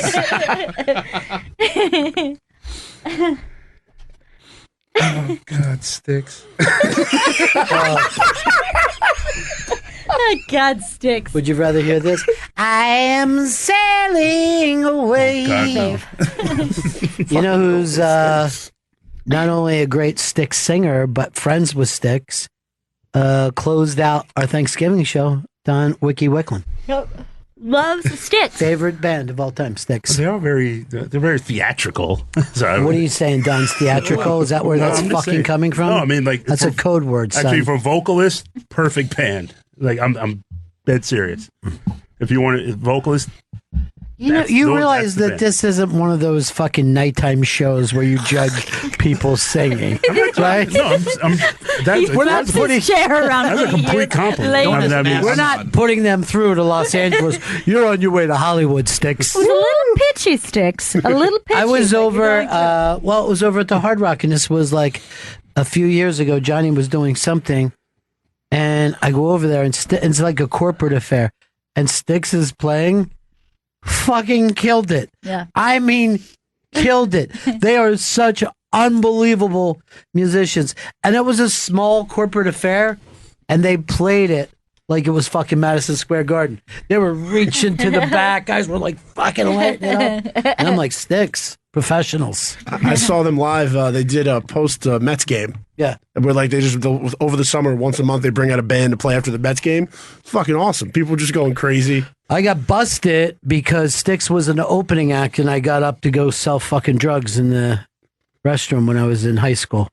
At the Spectrum, I'm like, fuck Styx. I go down to the fucking That was the Aerosmith concert? Yeah, it was the Aerosmith concert, and Styx was the opening. Well, it was REO Speedwagon. Not going to leave that. Styx. And then Aerosmith. I remember because you said you were cursed with Aerosmith. Oh, yeah, I had a lot of trouble with different Aerosmith shows. There's no doubt about it. I saw like almost like a riot. It was almost, they opened our doors. It was at the Spectrum, and the place was packed. And as we were like running to our seats, and I'm like in fucking 9th or 10th grade, I looked over and just see these people smashed up another, and we're like, that's fucking frightening. And then people behind them, we just saw them throwing bottles and shit, trying to push in because the one door's had open and the other. Oh boy. And it was just like, oh, if I was a better person, I'd probably try to help. But look, I'm right up here on the rail. You're my lady. Great harmonies. Yeah, well, you know what? Stop fucking backpedaling, dude. I'm not backpedaling. You act like they were. I'm going to give him a compliment. But before that, you acted like they were a corporate band and not cool enough for you. Theatrical is what he said. Yeah, theatrical. That's what I fucking say about Queen and fucking Kiss. The Grand Illusion was a theatrical show. That was it was a theatrical album. It was a concept album. Voices get really high pitched right I'm now. going to tell you something right now. If I was your girlfriend, I wouldn't fall for this, Earl. You know what I mean? What did I say wrong? I said your mom had a sturdy build. What is wrong with that? She's a nice, thick lady. Lady.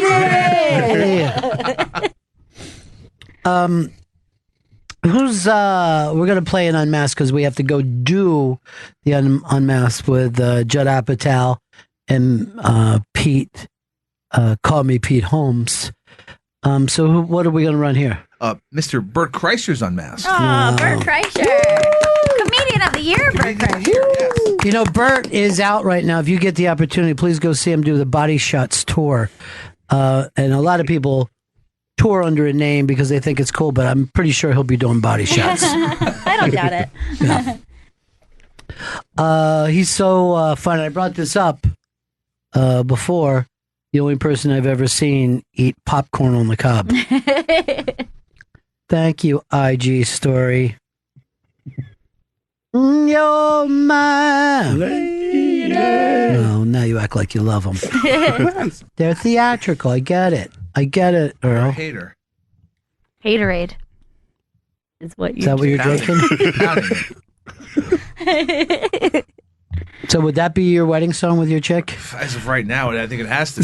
Dude, I would love it if we would do some Middle Ages type fucking wedding for you. Like a Lord of the Rings type thing? Yes, exactly, a Lord of the Rings. I would love that.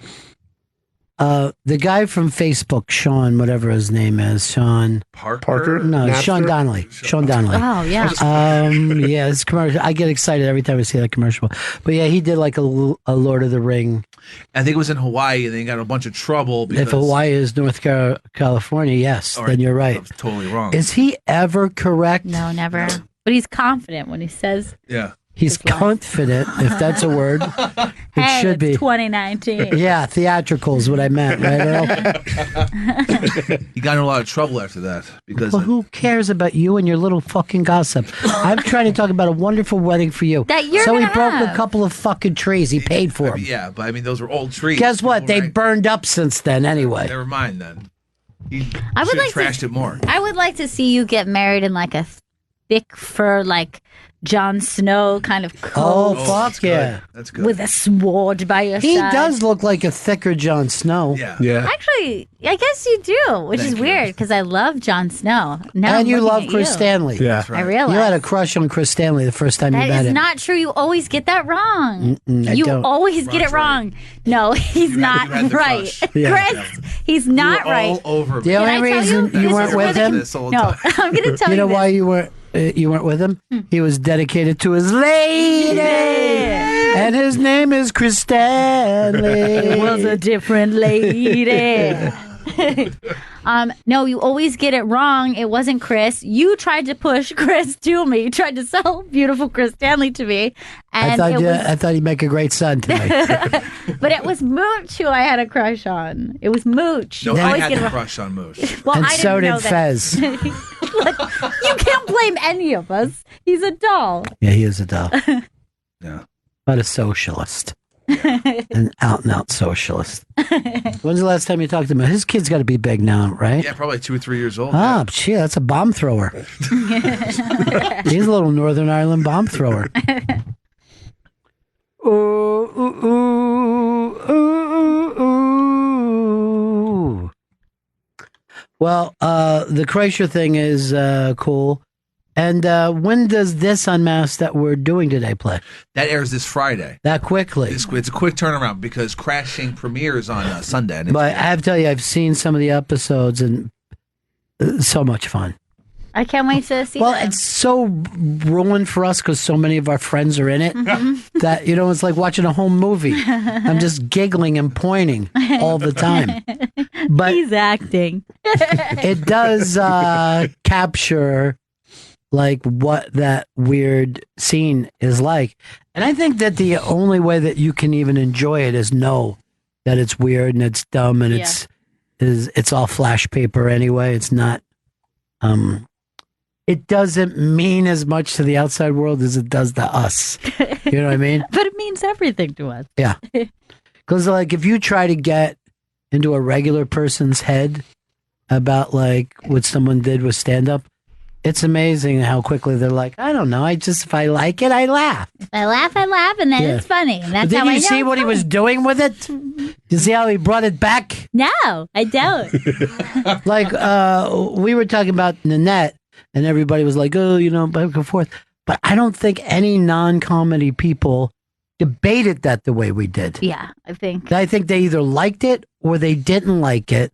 But they certainly never went over why. Yeah, the difference between this is horrible to like, this was important. Right. It was important. You might have not laughed, but it was important. I laughed and it was important because I am advanced as a person.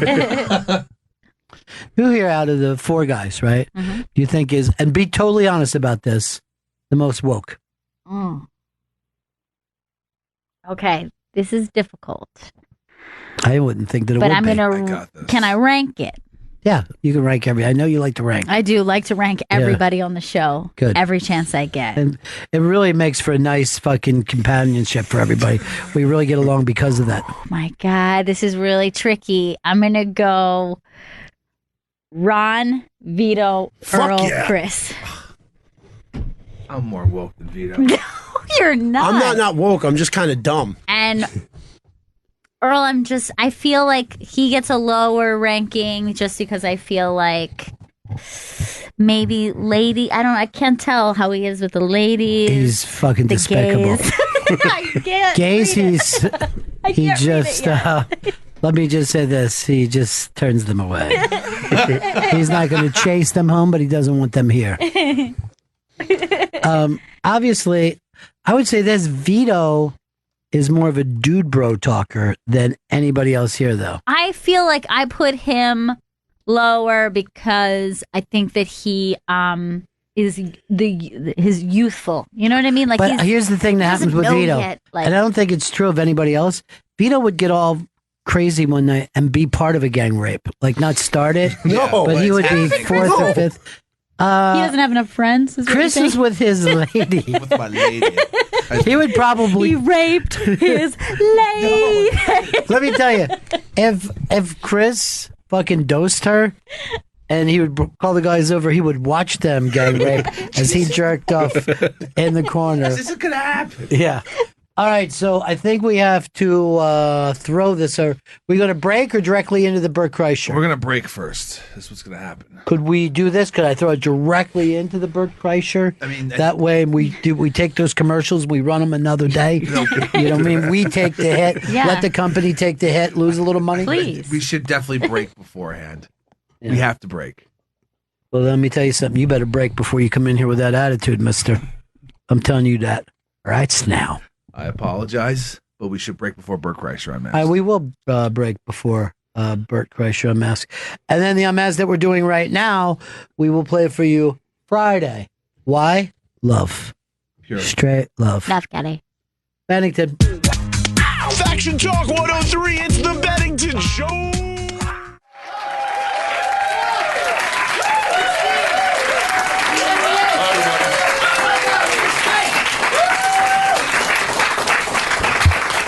Oh, Bert, welcome. I'm gonna get emotional, Ron.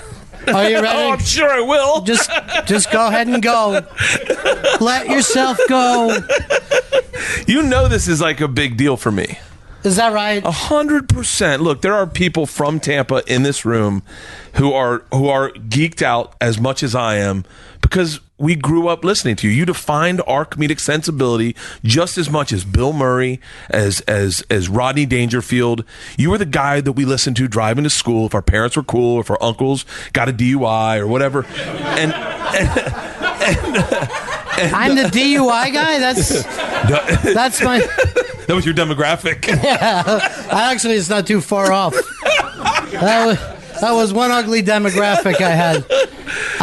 But that's actually very cool, and I hear that from people from Florida from time to time because that was well.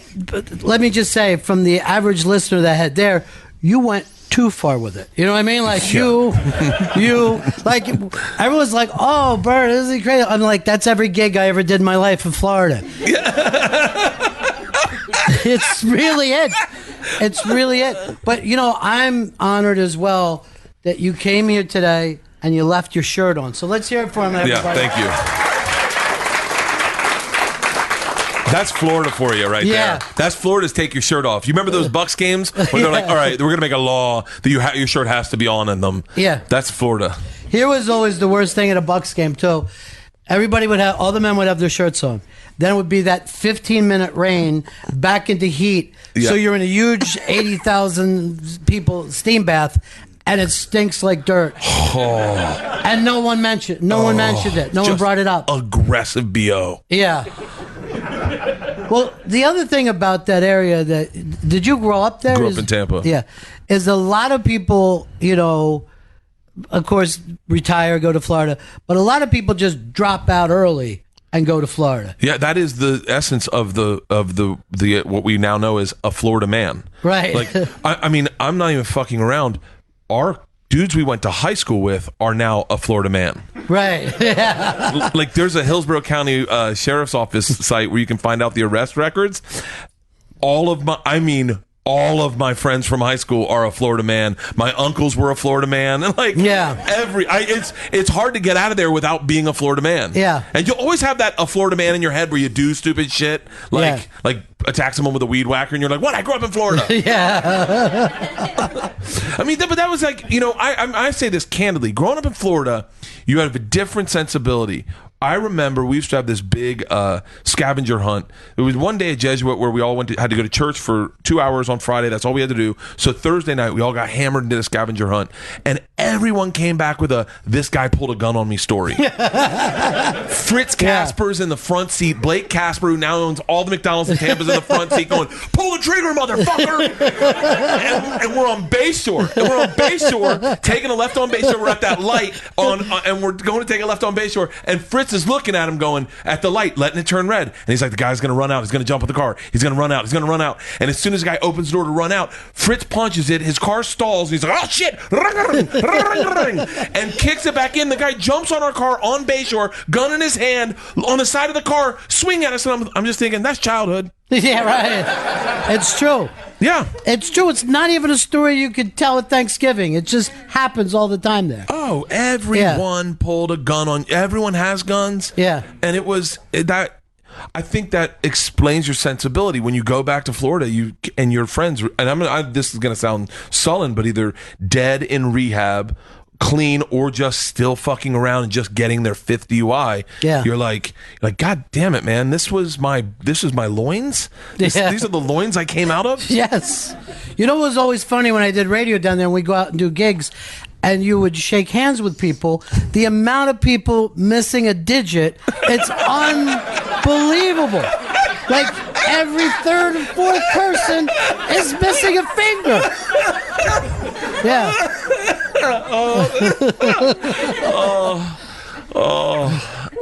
I want to go back. Yeah, I know. I feel the same. I never was as comfortable as I was there. But you were a ball player too. You never bring that up much. You were a ball player when you were young. Yeah, I played my whole life in Forest Hills, then went to Jesuit because of the baseball team. It was the first time humility ever hit me, was not making the team my freshman or sophomore year and playing JV and being like, God, but I was good. But everyone we played was so good. There's kids from Jesuit in here right now. Our pitcher was a guy named Brad Radke who went pro, and I was his catcher. And because I was his catcher, I got recruited too. And so I remember I got offers from the Citadel, from Duke, and then Coach Crumbly was like, if you go to Florida State, that you can walk on. Right. And I mean, I think any one of us, our goal was Florida State or Florida. That was it. It was Florida State or Florida. No one went to UCF or USF at the time. And I got into Florida State, and I was like, that's it. I'm walking on the baseball team. Walked on my first day, met the coach. I remember he didn't even call me by my name, and he was like, yeah. He's like, hey, you're not the best guy out here, but you can go catch bullpen. And I was like, I remember thinking, and he's like, and you're going to quit your fraternity because the partying is not going to do anything for you. And I remember thinking, I'm going to trade baseball for partying. I'm being dead serious. I was like, I'm much better at partying than I am baseball. Yeah. And who wants to blow out their knees catching bullpen for 4 years? And his son, Mike, whatever, I forget his name, but his son was the catcher. He went on to play for the Expos. But and I really regret this, but I left my bag and I walked out the left field gate and I went to Sally Hall and I got high. And I've never played baseball since. By the way, this the thing that you're laughing would be a sad story anywhere else, wouldn't it? Yeah. It would be like this would be like, oh my God, it's so sad, and everyone's just like, good. I walked in. I had cleats on, and Mike, you remember this, but like Chili Willie, Paul, Chandler, we used to black out the rooms, and they'd poke holes in the thing so you could see. It looked like stars were in there, and we get high, and we call it time travel, and we just lay and just get high and stare at the stars, and it was like you were like, holy shit! And I walked in the room, they were doing that. I still had my baseball clothes on. I was like, give me a hit, I'm going with you guys. And we laid on our backs and time traveled. Still had the uni on.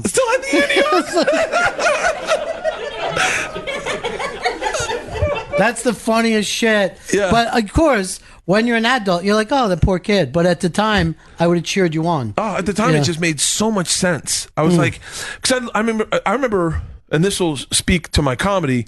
When I was a kid playing with Brad Radke, he pitched for the Twins. He arguably could have won a Cy Young Award one year. Watching him play when we were kids, our dads would go, just look at him. It's effortless. And it was. He did everything so great. And I remember my dad saying, like, when you find your thing like that, that's when you know what you'll have. And the first time I did stand-up comedy, I remember I called my dad and I said, I found my thing like Radke. He was like, well, then you got to go after it. But watching those guys play, it was always harder for me. Oh yeah. I mean, first of all, the people, the kids in Florida, the baseballs at a high, like you could be driving down the road, pull over, buy some hot fish to some guys cooking on a fucking screen grill, and sit and watch high school kids. And like, this is amazing. Oh, it was hardcore. Our high school was like, baseball was the thing, and our football team was okay, but man, baseball. I played winter ball and summer ball. I played baseball all year round my whole life. And when I stopped, it was like this weird sense of mourning. Like I couldn't play intramural softball. It depressed me. Sure, of course. And I couldn't watch baseball. It depressed me.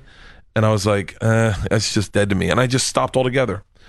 But I've since sung like the things at the baseball games. I love baseball now. Well, yeah, it's just as good. What you did.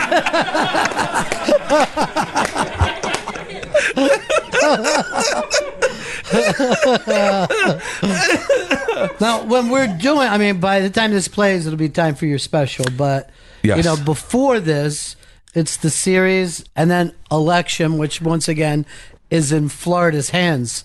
So, dude, give me your both predictions on World Series and the election, and we'll see if it comes true. I think it's going to be Cubs and Hillary. It's got to be Cubs and Hillary. I was on my first TV show. My first TV show I was on. They were like talking about the election, and I kind of was embracing this meathead in me, and I was like, I'm not fucking voting. I'm not voting. Your vote doesn't count. Your vote doesn't count. Besides, I'm a write-in vote from Florida. Who's going to count that one? And it was the Bush election. Yeah. And literally, I could not look like a bigger ass. They're like, your actual vote might have fucking counted. I mean, like, just bold. My vote to rip my shirt off. My vote doesn't fucking count. Oh. We'd actually have actual time travel now if you would have voted. Everything would have been different. That's funny, though, that you talk about that thing about being a natural, right? And for comedy, for you're one of those people that you didn't write material even when you walked up on stage the first time. You just walked up. Yeah, the first time I did stand-up was at Potbelly's in Tallahassee. A radio show had heard... I've been written up in Rolling Stone magazine as the #1 party animal in the country. Again, that should be sad. Yeah, it really should be. He walked away in his uniform and got high.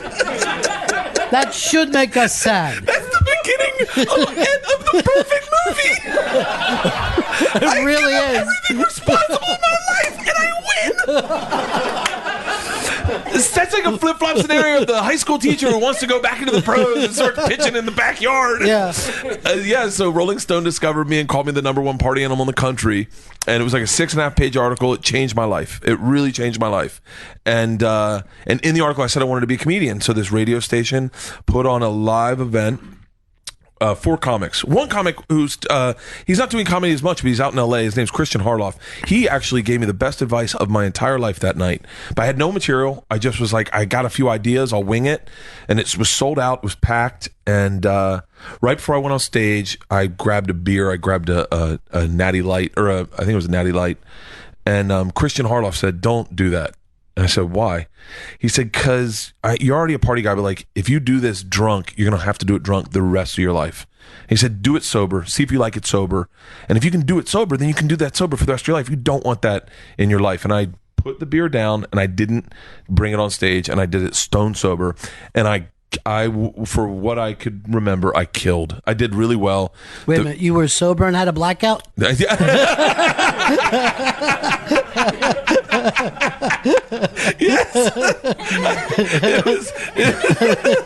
Yes. The first time. I called it gray out. So the radio station offered me my own morning show, and they were like, they came up to me and they're like, "We want you to do your own morning show." By the way, not because I was talented on stage, but I also was this #1 party animal in Rolling Stone magazine, and they said, "You'll be third mic, and then this guy's gonna leave in a month, and then it'll be your show." And I sat with a guy at Potbelly's in the far right corner of the table outside, and I said, "So we're gonna be working together?" And he was like, "Yeah." He's like, "For a month." And I was like, "How cool is this?" And he's like, And I was like, why would you leave? And he was like, "Who the fuck wants to live in Tallahassee?" And it was like, I could see it like a beautiful mind just written right in front of me. Who the fuck wants to live in Tallahassee? I was like, me either, I guess. The funny thing is, you just were there for 6 years for school. 6 or 7, really, but yeah. I was in college longer than grunge music was around. He shot himself in my second junior year. So I said, "Where are you going?" And he said, "New York." And I said, I'm going to New York." And this guy who now works at Kimmel had done this piece on me, and I taped that set. I sent it to him. He sent it to a guy named Jason Steinberg, who most comics know. And Jason Steinberg said, "I think you're funny. Move to New York. I'll try to help you." And I called my dad and I said, "I'm moving to New York." And so I moved to New York based on that one set. Well, that impulsiveness has always played a big part of your life, right? Impulse. We actually, this is something I talk about in therapy. I am a man of impulse, like to a flaw. Biggest problem with me. I love when someone it's like 8 a.m. and someone just goes, "You want to get drunk?" And you're like, "Fuck yes!" Like, I love that feel. I love the roll of the dice of like, "Hey, hey, I got edibles," and you're like, "What the fuck?" Like, I'm being dead serious. When like my 21st birthday, I had anxiety because it was planned out. You're supposed to get drunk. It's expected of you. I don't like that. I can't do that. Like, even like eating shows, like I'll go in hungry, but I get there and I get like nervous and I can't eat. But the impulse of ordering 3 meals and sampling them like by yourself. I did that the other day at Bear Burger. I got like 3 burgers and then sampled them and took a picture of the healthy one and put it on Instagram. But I'm a man of impulse, and that's bit me in the ass because I've said yes to stuff that, like TV shows where I do dangerous shit, and I go, "What the I've woken up full-blown panic attacks, throwing up in bathtubs, calling my wife going, I've made a lot of really bad decisions. I never made any decisions sober, and I just literally was like, I'll fucking do it. And that's the way I live my life. And I have had many, like, I could name easily 5 times I've been in a shower on my knees, praying to God, crying, going, why can't I just be like a regular person? But well, real quick, do you think that God's in the shower? Is that why is that this? You know, they have churches. It's the only place I pray. I only pray in the shower. I've always prayed in the shower. God is going, what? I can't hear you. God's like, why are you talking to me now? Closing his eyes. I know I made it, but what did you do to it? So the shower is your prayer spot. I'll pray tomorrow morning in the shower. Yeah. I will, because I'll fly. I always say, I do rituals. I wash my entire body. I leave the soap on. I crouch down like a catcher, and I say a prayer. And then I visualize myself getting to the place safely, and then I say a prayer for my family, and I go, we're fine. Yeah. Do you wash the soap off? Or? After that, but okay, I have it all over my body. My body's got to be covered in soap. I'm a little obsessive compulsive, too, by the way. Yeah. Should note that out. A man of impulse with obsessive compulsive is not fun. I just feel bad you weren't there to tell Buddy Holly how to keep the plane in the air. Scrub down, kneel like and say prayers. Oh, yeah. By the way, kneeling like a catcher is not in any religion in the world. Drop down like someone's stealing second. Coming down.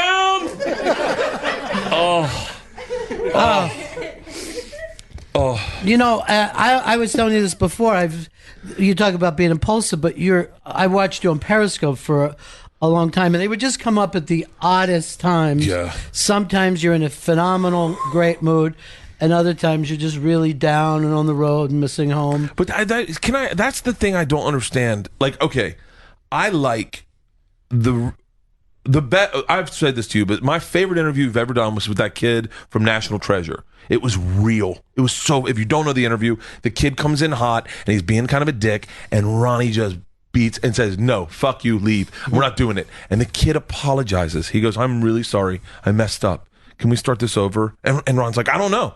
It's the great. I can tell you where I was when I listened to it. It is my favorite thing because it was real. I like real. Real respects real. And so I've always looked at social media as like, I do not get this propaganda-driven cult of personality that some of them take on. And my friends, you know, and I'll name them: Dane, Kevin, Amy. They all have this thing where they can't show you their flaws sometimes because maybe people attack. I don't know. So I've always had this thing like, fuck it, show them every part, even the scabby parts and the dirty parts.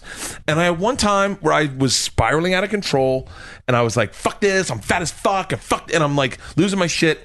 And the two worst people in the world for me to watch it, Tom Segura and Ronnie B. I don't know. They're watching me spin. I'm like, look at this fat fucking stomach. These jeans are tight. My pubic hairs are stretching on my legs. I'm drinking a vodka, and I murder a vodka. And these two, you just have these tiny airplane bottles all over your room in my man cave. Yeah. And these two, and then I'm like, and then I have a normal life. Like 5 days later, they call me and they're like, "We're worried about you." I was like, "Wait, you don't have those moments?" And Sakura's like, "I do. I don't share them with 9,000 people." It is completely like I wish I could fix that in me, but it's part of the thing that like.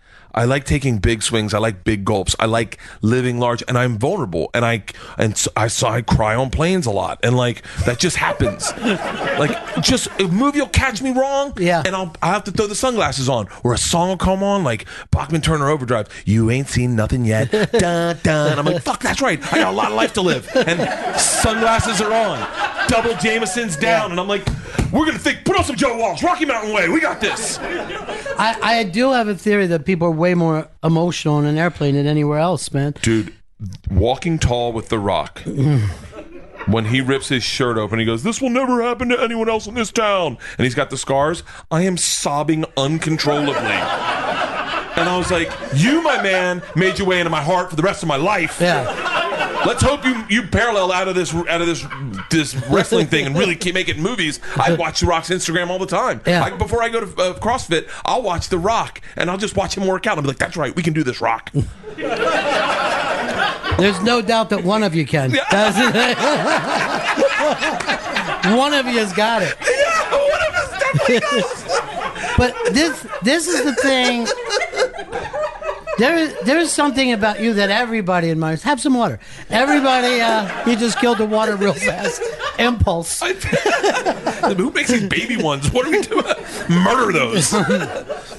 But you go around treating the world as if they're friends first, right? I mean, look, it seems like everywhere you go, somebody would love to have a beer with the machine. Yeah. And unlike most people of your stature, you're willing to do it, it seems like. It's a flaw. Yeah. It's a definite flaw. Yeah. It's I think it's an intimacy thing, but like one of the biggest moments of my career, this is going to sound silly, but when I moved to New York, the guy that I was like, you could bring this guy with any of my friends, and my friends would think he's the funniest human being in the world, was Dave Attell. And I wanted more than anything to get drunk with Dave Attell. It was like, I'm talking, it went get drunk with Dave Attell, get a deal, get on Letterman, like. And so I got my opportunity. He was sick. We were in Miami. I just had Georgia, my oldest daughter. This was 12 years ago in June. And he was sick, and he just didn't feel like drinking the whole week. And then on Sunday night, he ponied up, and he was like, fuck it, let's do it. Tonight's your night, let's do it. And it meant so much to me that he took the time to compromise his antibiotics and go out with me, and he got swarmed. Like, I've never seen anything like this. The second we went out, everyone was around him. Everyone was buying him shots, and he's just passing them to me. He'd get two, Bert, take one. And I felt like I was made of gold. It was my favorite night. I went home. I just had a kid, and I literally forgot to call home and be like, how's the baby? It was the most meaningful thing in my life, and it's not the baby, drinking with Attell. Drinking with David. I mean, I just met this baby. I had known Attell for 8 years. Good point. And the baby didn't talk. You've heard Dave. Yeah. He's funny. Like, yeah.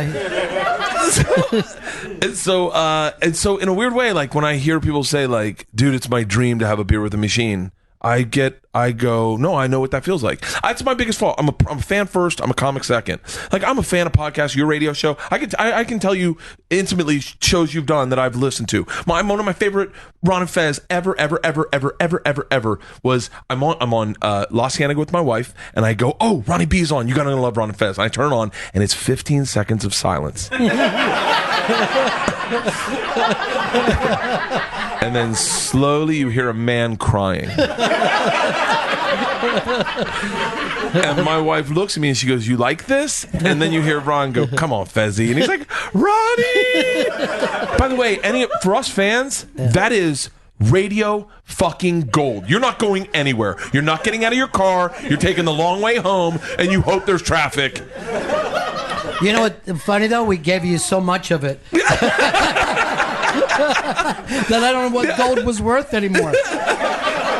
But that's my problem, is I'm a fan first, so I get it when someone says I want to do a shot with a machine. It's hard. I turn them down now, or I do Fireball, but like I'll be like compromise. Yeah, good. Which I think is giving me diabetes. But I want to have that. I want them to feel like I'm accessible and you know, it's like I have friends who are like Seguro is not that guy. No, he is not. He's like, no, I get off stage, I go to the green room, I go home, and I go to sleep. He's like, if I drink, I just by myself in my room. I'm not hanging with people. And I was like, yeah, but like, I don't know why. Why did you get into it? Like, that's my theory. Doug Benson will get high with everyone, and then, you know, like, I like that. I don't know. It's like we were walking through a mall in Southern California one time, my whole family, and these kids saw me at a Dave & Buster's, and they're like, holy shit, it's a machine. And I was like, what's up? And they're like, dude, we got to do a shot with a machine. I was like, of course. So we go over. It's like noon. My kids want to go on the carousel. And I go over and I do a shot with them, and they're like, "This is the greatest day of our lives." And I was like, "Thank you for saying that." And then my wife's just sitting with my kids, like, "What the fuck are you doing?" And I was like, "It's my life." Yeah, but that is your balance, right? You really are, because again, I see this from Periscope. You go home, you guys are in the pool, and you're running around, and they get who you are. You don't hide that aspect from them. Not at all. I mean, and you know, for all the stories you hear about my drinking, I'm pretty even keeled at home. I often don't drink at home, only because I've got to get up I go to CrossFit at 6 a.m. and then I go take the girls to school when I get home from CrossFit, and I like to get stuff done. I like to have an active day. I also like drinking. If drinking shows up, it'll happen, but it's not like I don't think it's as bad as people would imagine, and I am an okay dad. My wife's a much better mom than I am dad. Sure, that's true across the board for everybody. Yeah. Like I'm, like if you for the average person, you're like that guy's phoning it in. But yeah, like I'm a pretty hands-on dad. I like being a dad. I like being a dad better than a husband. I'll have the one point. It was so sweet, wasn't it? But you know, I respect you for saying that, because when a lot of guys will say they're nervous about being a dad, I'll just go, oh, you're going to be bad at it. You know what I mean? You're going to be bad. I don't know if the motherhood gene, like they have that gene, I don't know if the fatherhood is that natural to us. So I'm on the road the whole first year of George's life. And Colin Quinn's Tough Crowd was my thing. I watched that. When I got home, Monday morning, my wife would sleep in. I'd sit with Georgia, our youngest, and I watched Tough Crowd and the repeats of the Chappelle Show. It was perfect. I was on the road. I'd have coffee, and I felt like I wasn't. Oh, this is gonna sound fucking horrible. I felt like I wasn't connecting with Georgia, and it was kind of freaking me out. So I'm like, is it because I'm gone? Like the kid just doesn't get it. My wife says no, it's because I breastfeed her. So I was like, one morning, I'm like, I wonder if I can get her to latch on.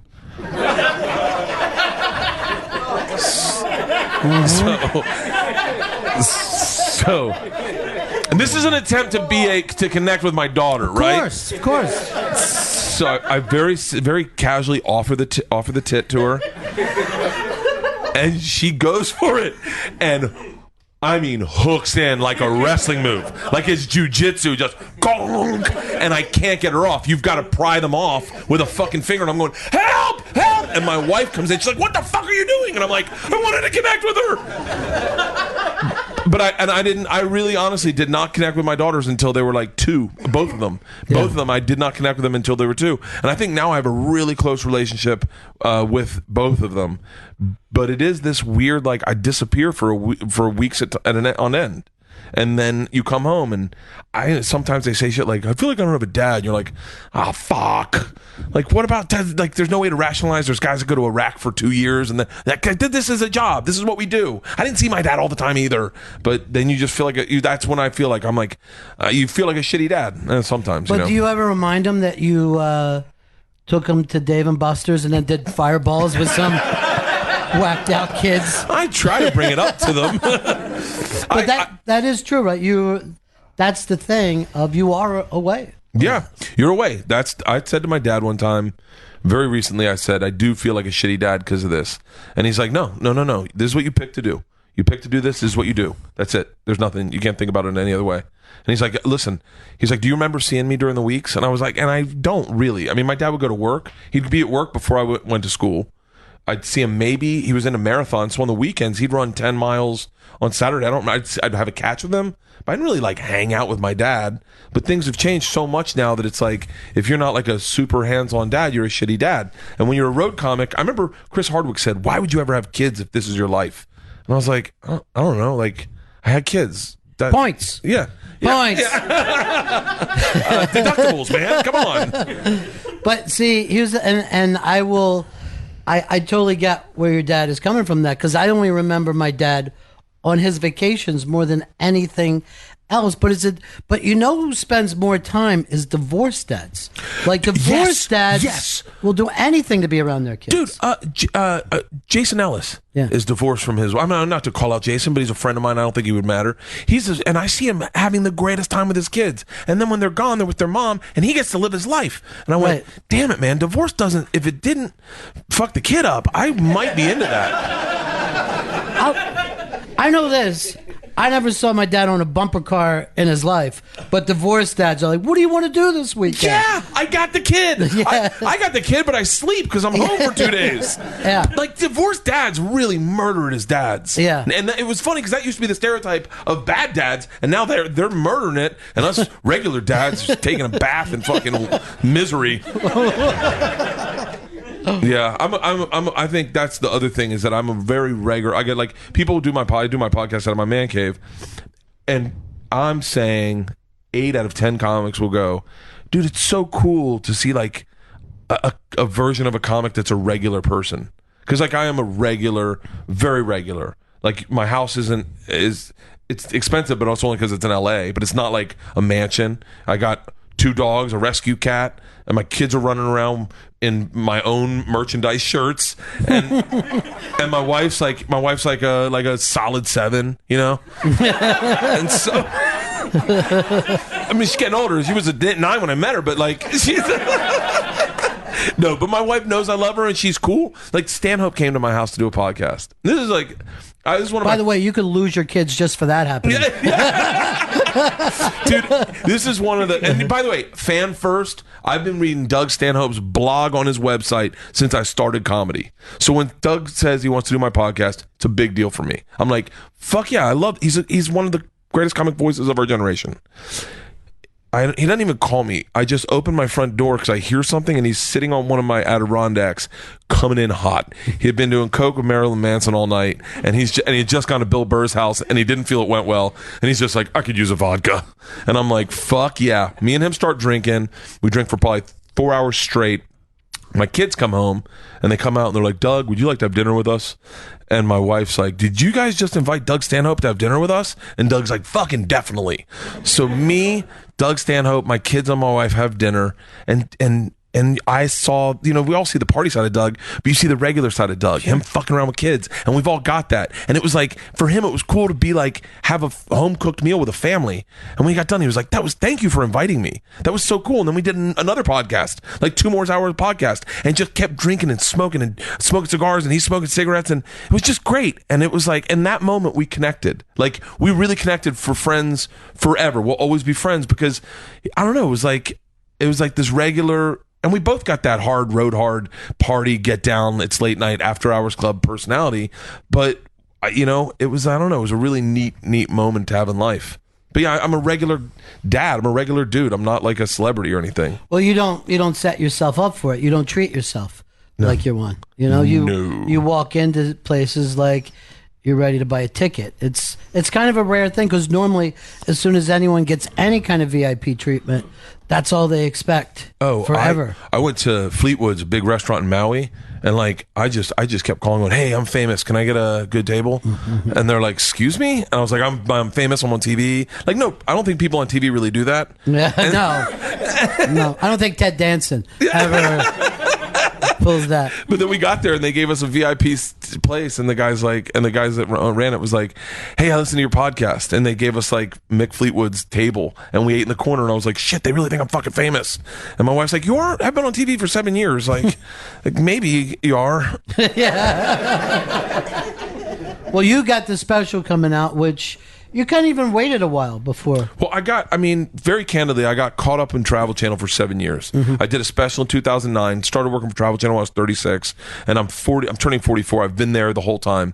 And they book you so that you cannot, it's good because they're paying you, but they book you out for a year. I mean, you're booked. I was doing 2 shows at one time. And I never had the chance. I would just do stand-up to get by, to keep fresh. And I never had the opportunity to do a special. And then finally I was like, I just told them, I was like, I need to take a break. I got to stop. I need to do this special. I'm a comic first. And I fell off a waterfall and fucked my back up. And when I posted it online, and all the comments, you'd think they would be like, get well soon or something. And they were like, hey man, we don't watch your stupid fucking show. Like, stop putting your life in danger. Just do comedy. That's all we fucking care about. Your podcast and comedy. Stop with the TV. Everyone. Bill Burr and Rogan said the same thing. They're like, hey man, we haven't really watched your show. We don't know if it's good, but you are a really good comic. You need to do an hour, and you need to focus on stand-up. And when you start hearing that enough, you're like, I need to be doing a special every 18 months. I need to be on the road. I can do TV, but it needs to be on comedy's terms, not the other way around. And so this special's been a long time coming, and I had this machine story that I feel like I had to tell. I feel like everyone knows it, mm-hmm. but there's still millions of people that have never heard it, and so I felt like I wanted to get it out there because I also want to stop telling it. That's the last time? The special is the last time? No. Ronnie, if you know nothing about me, I can't let anybody down. Everyone's like, stop telling it. One kid in the front's like, can you tell it one more time? When I was 22, I got involved with the Russian mafia. But it's still a fun story for you to tell. I mean, you're holding court with that story because it's so insane. It is. It starts to become a separate entity, and you almost don't even connect to it anymore. Like kids from my class. For those of you that don't know, I robbed a train full of my classmates in Russia with the Russian mafia. I just feel like for those people that don't know, that was a spoiler. Yeah. I'm the machine. And so kids from my class that I robbed will come to my shows, and they'll sit in the front row. And it's always like, because you know, when you tell a story as a comic, it's laughter first, facts second. But I've tried to stay very true to the facts in this story, because there are people that were involved, and if I ever get called a liar in the story, it'll fucking destroy it. And so kids have come to my shows that I robbed, and I always bring them on stage with a shot of vodka, and I go, so fact check that, what part of that isn't real? And they're like, it's 100% true. And you just do a shot of vodka, and I'm always like, I fucking told you. It is one of the greatest. It's the greatest story that ever happened to me.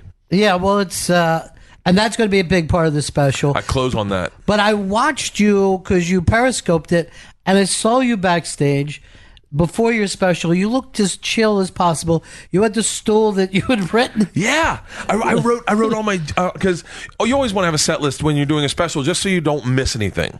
And at least if you miss it, then you can go back and go, oh, let's cover that. And so I thought, instead of having a piece of paper, what I'll do is I'll buy a stool. Of course, I bought 4 stools, and then I wrote my hour special on the stool. I wrote it like real pretty. I took some time to do it, and then I had my daughters write me notes, and I wrote myself notes like, remember your eyes, slow down, because I can rush through things. And so it was like a reminder, and I wrote it on 2 stools, and for each show I used a different stool for different sets. And then I was like, if the special gets really big, I'll auction them off to St. Jude's and say they can make money. And then I was like, fuck that, I'm going to keep them. Yeah. Now, why do you write remember your eyes? Sometimes you forget your eyes?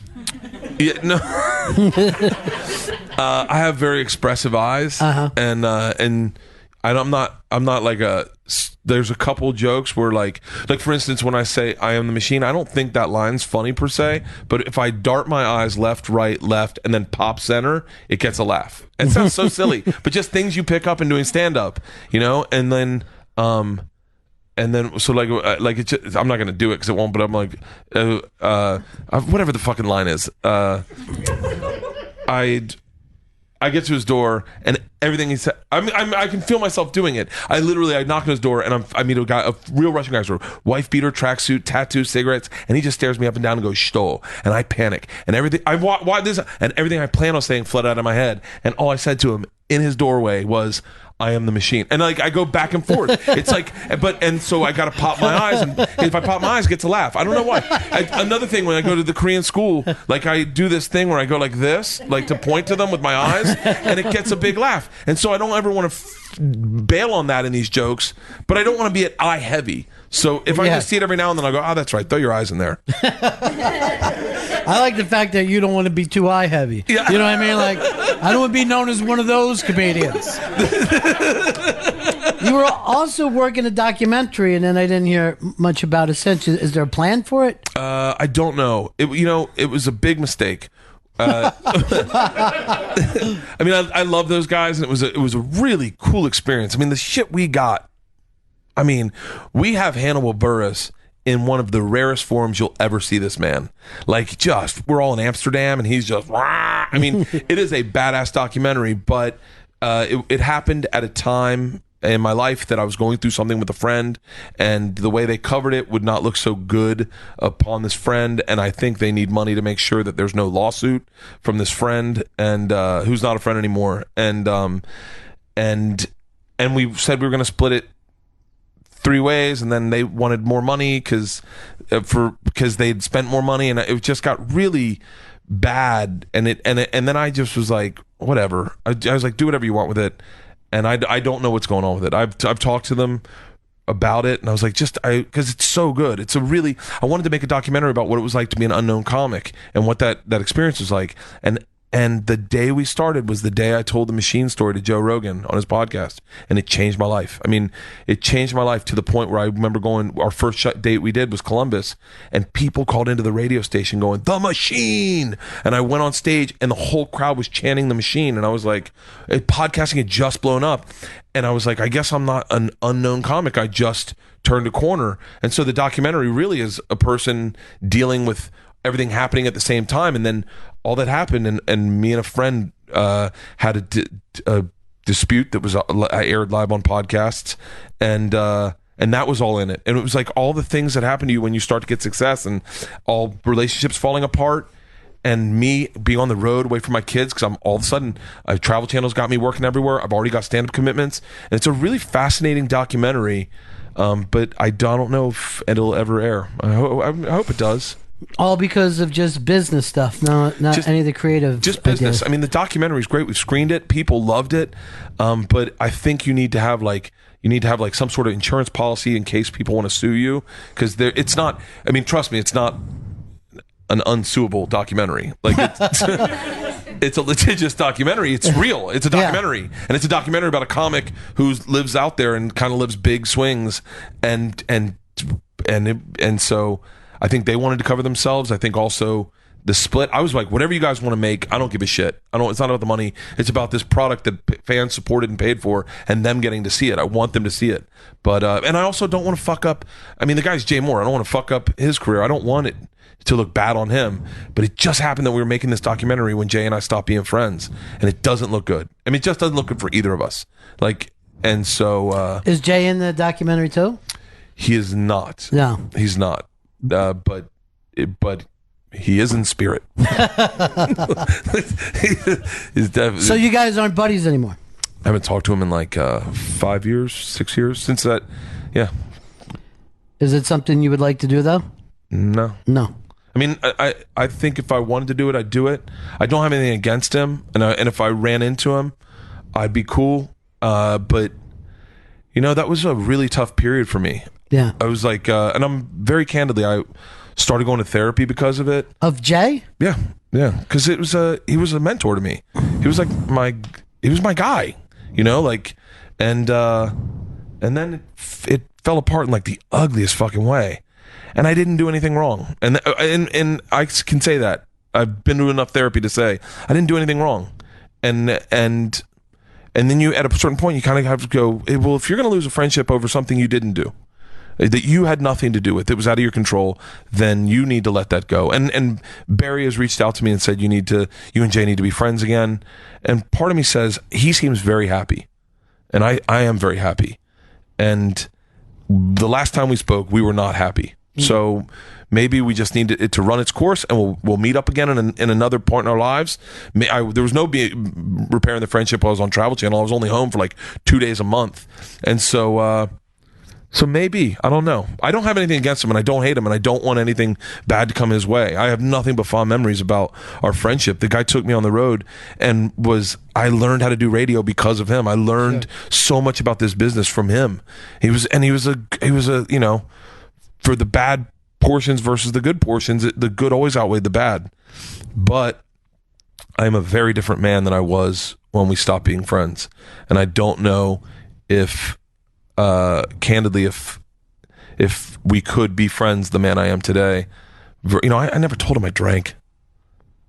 He was sober and he didn't want me drinking, and I'm not gonna stop fucking drinking.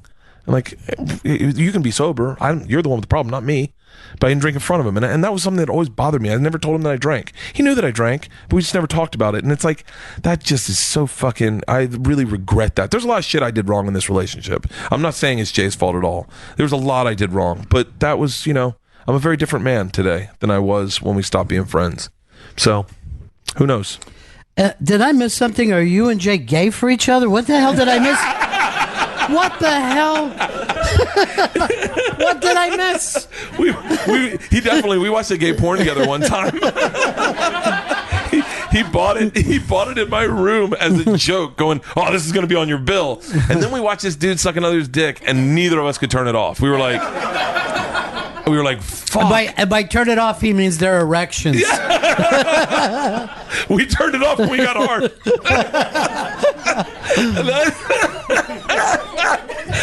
But times like that, I fucking giggle of just how much fun we had. Well, I don't really even know your beef, but I'm like shocked that you had to go to therapy because it was a very public beef. Yeah, it was online, and so I got attacked from one side, I got praised from another, and it was just shitty. And it's like losing a friend is hard. Like when you lose a friend, that's like getting broken up with. And it wasn't like, hey, we should stop. It was like, you're a fucking piece of shit. You're a garbage. You'll have no friends. And like, it was bad. And then I was like, fuck. And so, yeah, therapy is not bad. It just helps you figure out your head. I can't imagine your therapist going, explain to me again who Jay Moore is. And my therapist, I told him, I said, you got to listen to these two podcasts.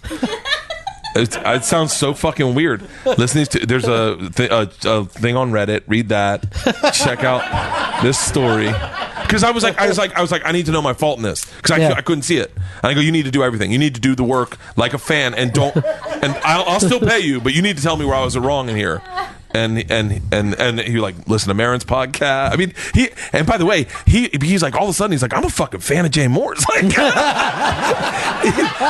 he's like, that guy does amazing impressions. Oh yeah, he's unbelievable.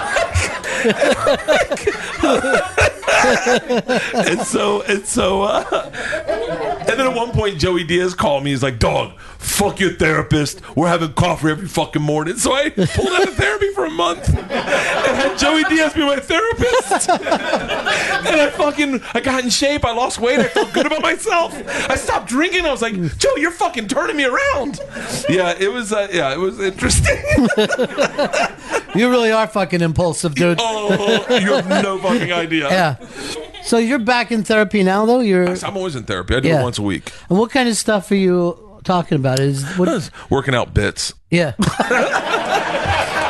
Is this funny? Is this funny? Dude, I write down. If I say something funny, I write it down. I go, I'm fucking using it. I'm paying $300 an hour. I'm gonna fucking use it. I don't even know what I pay an hour because my wife won't tell me because she said I'd stop going to therapy. Right. But it's great. I love it because like a perfect example. We're talking about the ego, not ego. I don't mean ego bad, but like Kevin Hart and Amy and Dane have this thing about them where they're not fans first. They're business people first. They're artists first. It's them and they're on a fucking steamship. And I just could not wrap my head around how come I don't have that? Like, why am I always humbled? Or why can't I just be like, yo, what's up? It's the mogul Bert Kreischer. You know, I don't talk like that. I don't believe that way. And so I was talking to my therapist about it. He's like, you're an artist, create. And then I came up with that Speedo campaign. And I was like, fuck, that's what I do, man. I don't fucking promote myself. I just make shit. I write jokes. I make TV. I have a sitcom coming that we're shooting. And I'm like, that's what I do. I let the work speak for. No, I'm not shitting on them. I'm saying for me, just create. And that's all I do. And I love it. Now, the Speedo campaign, did that go anywhere? No.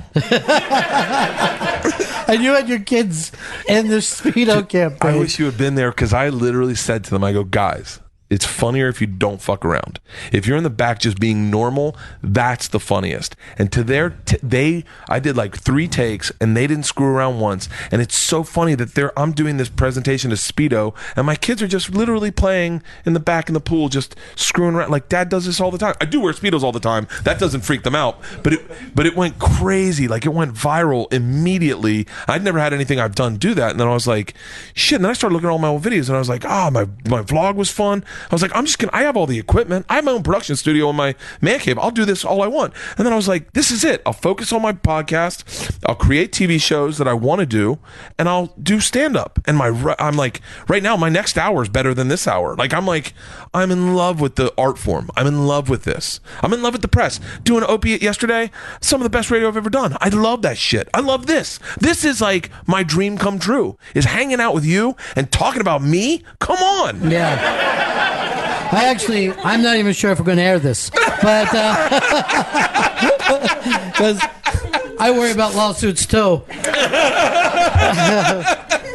No, but this really is your job and what you do well. Just coming out and there's something that's so interesting about you because you're so incredibly comfortable and then you're so uncomfortable at the same time.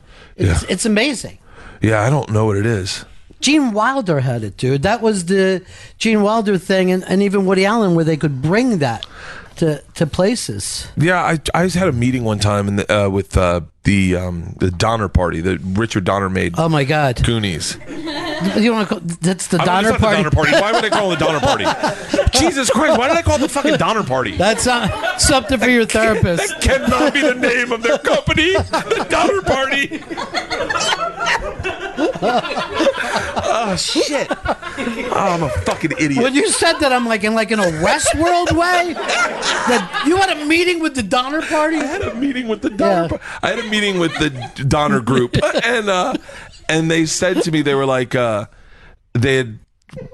had heard like a bunch of your stories and then another story, and I said, I didn't know that you knew that was my story, and they said, of course, the character's you.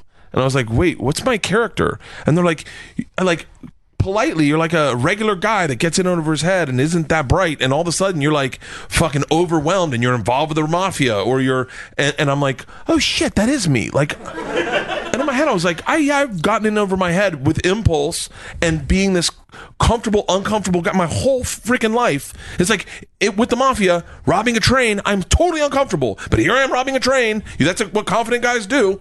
And it just is a weird, it is, I wish I knew what had happened to me as a child that created this, because I do it to my kids. I think I'm a fun guy. I want to hang out with them. But your kids look like they're having a ball too. A lot of people, I mean, they've been in and out of comedy clubs their whole lives, right? Yeah.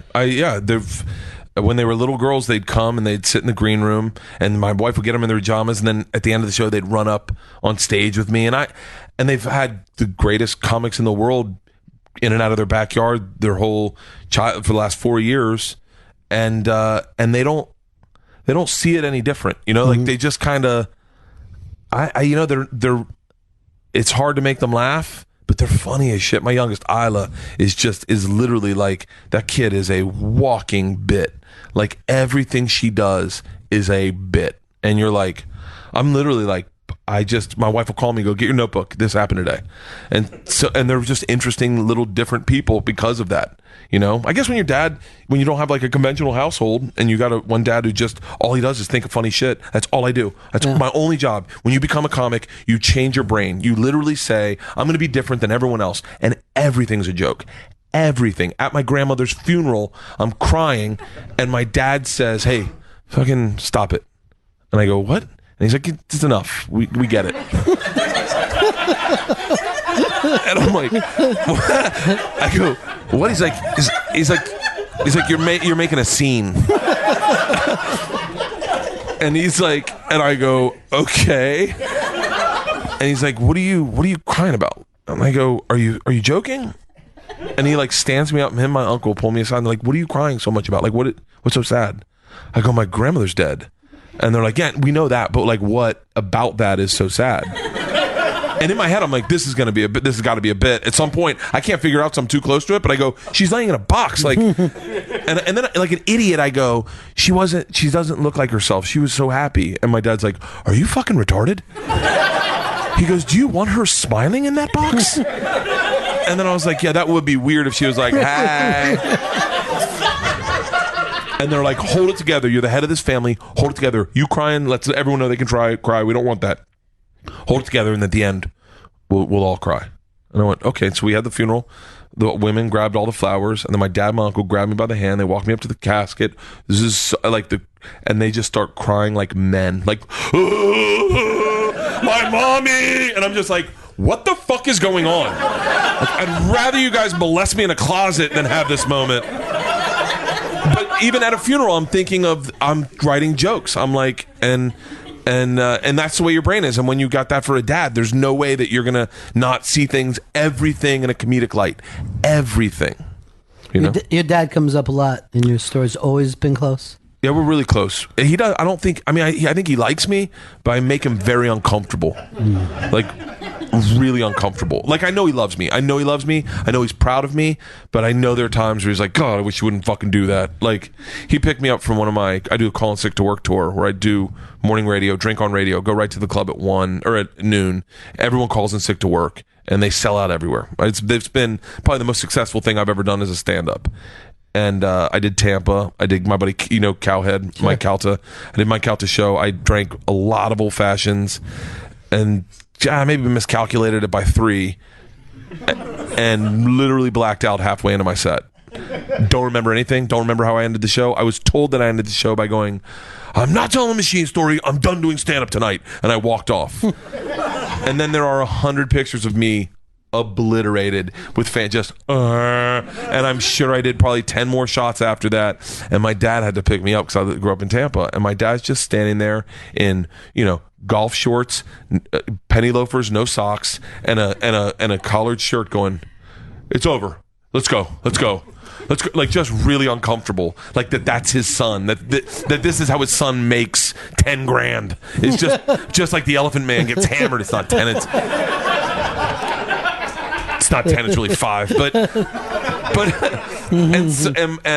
and you can see it in his eyes. Like, he's the guy that he's like, maybe I'll have a glass of wine, and then when you have a glass of wine, he's like, you're drinking it too fast. Like, I called him up. This is one of my favorite stories about my dad. I called him up one morning.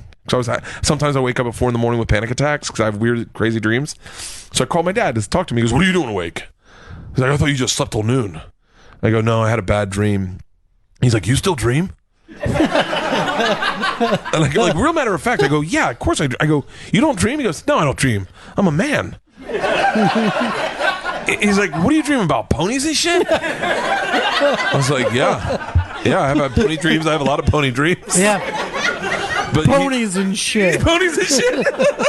But that's my dad. He's like, he's a real man. I don't know. Yeah, I'm very different. I'm a very different man than he is.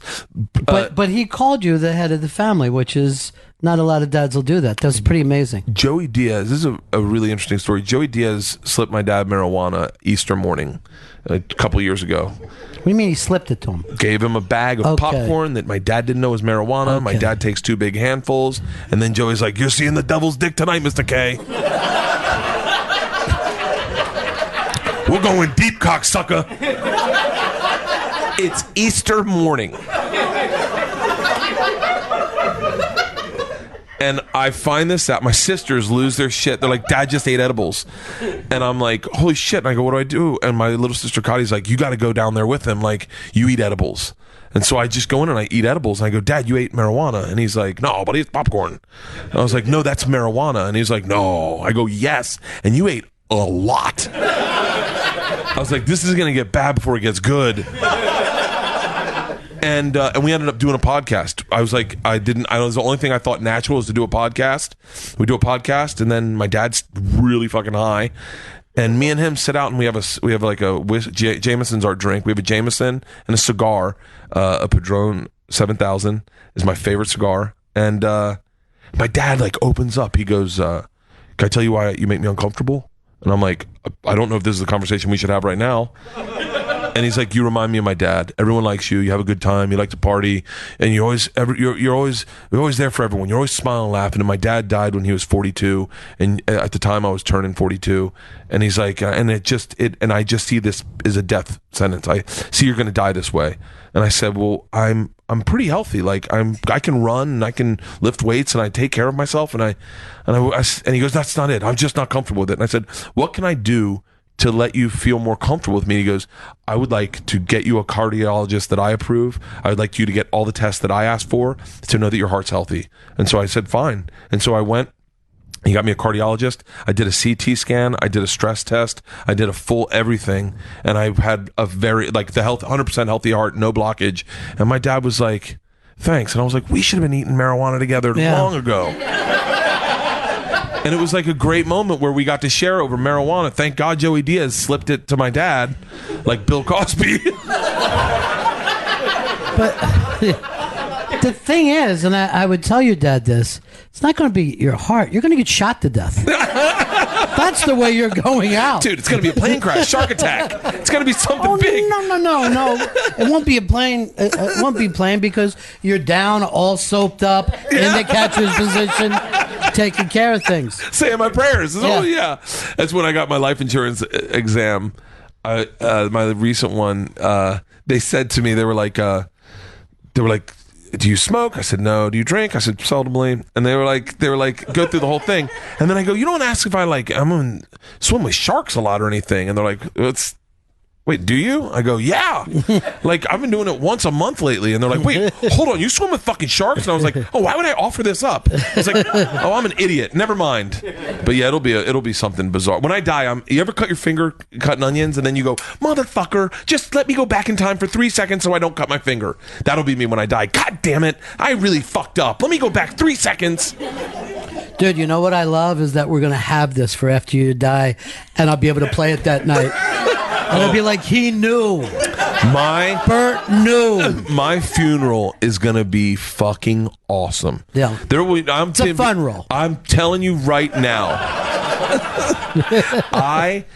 There's not very luckily, there's not one thing I haven't done in my life that I want to do. I've lived out every bucket list adventure I could ever imagine on Travel Channel. I've spent 7 years vacationing 3 weeks a month for the past 7. I've done everything. Jumped out of planes, jumped off the buildings, swam with great white sharks out of the cage and in the cage. I've done everything you want to do. I've done more with this limited amount of skills and this little hair that I have that anyone, when I get to heaven, God's going to go, shut the fuck up. I didn't give you that much. How did you do it? Get out of here. You're not even smart. How did you're saying how you did stand up? Are you kidding me? Shut up.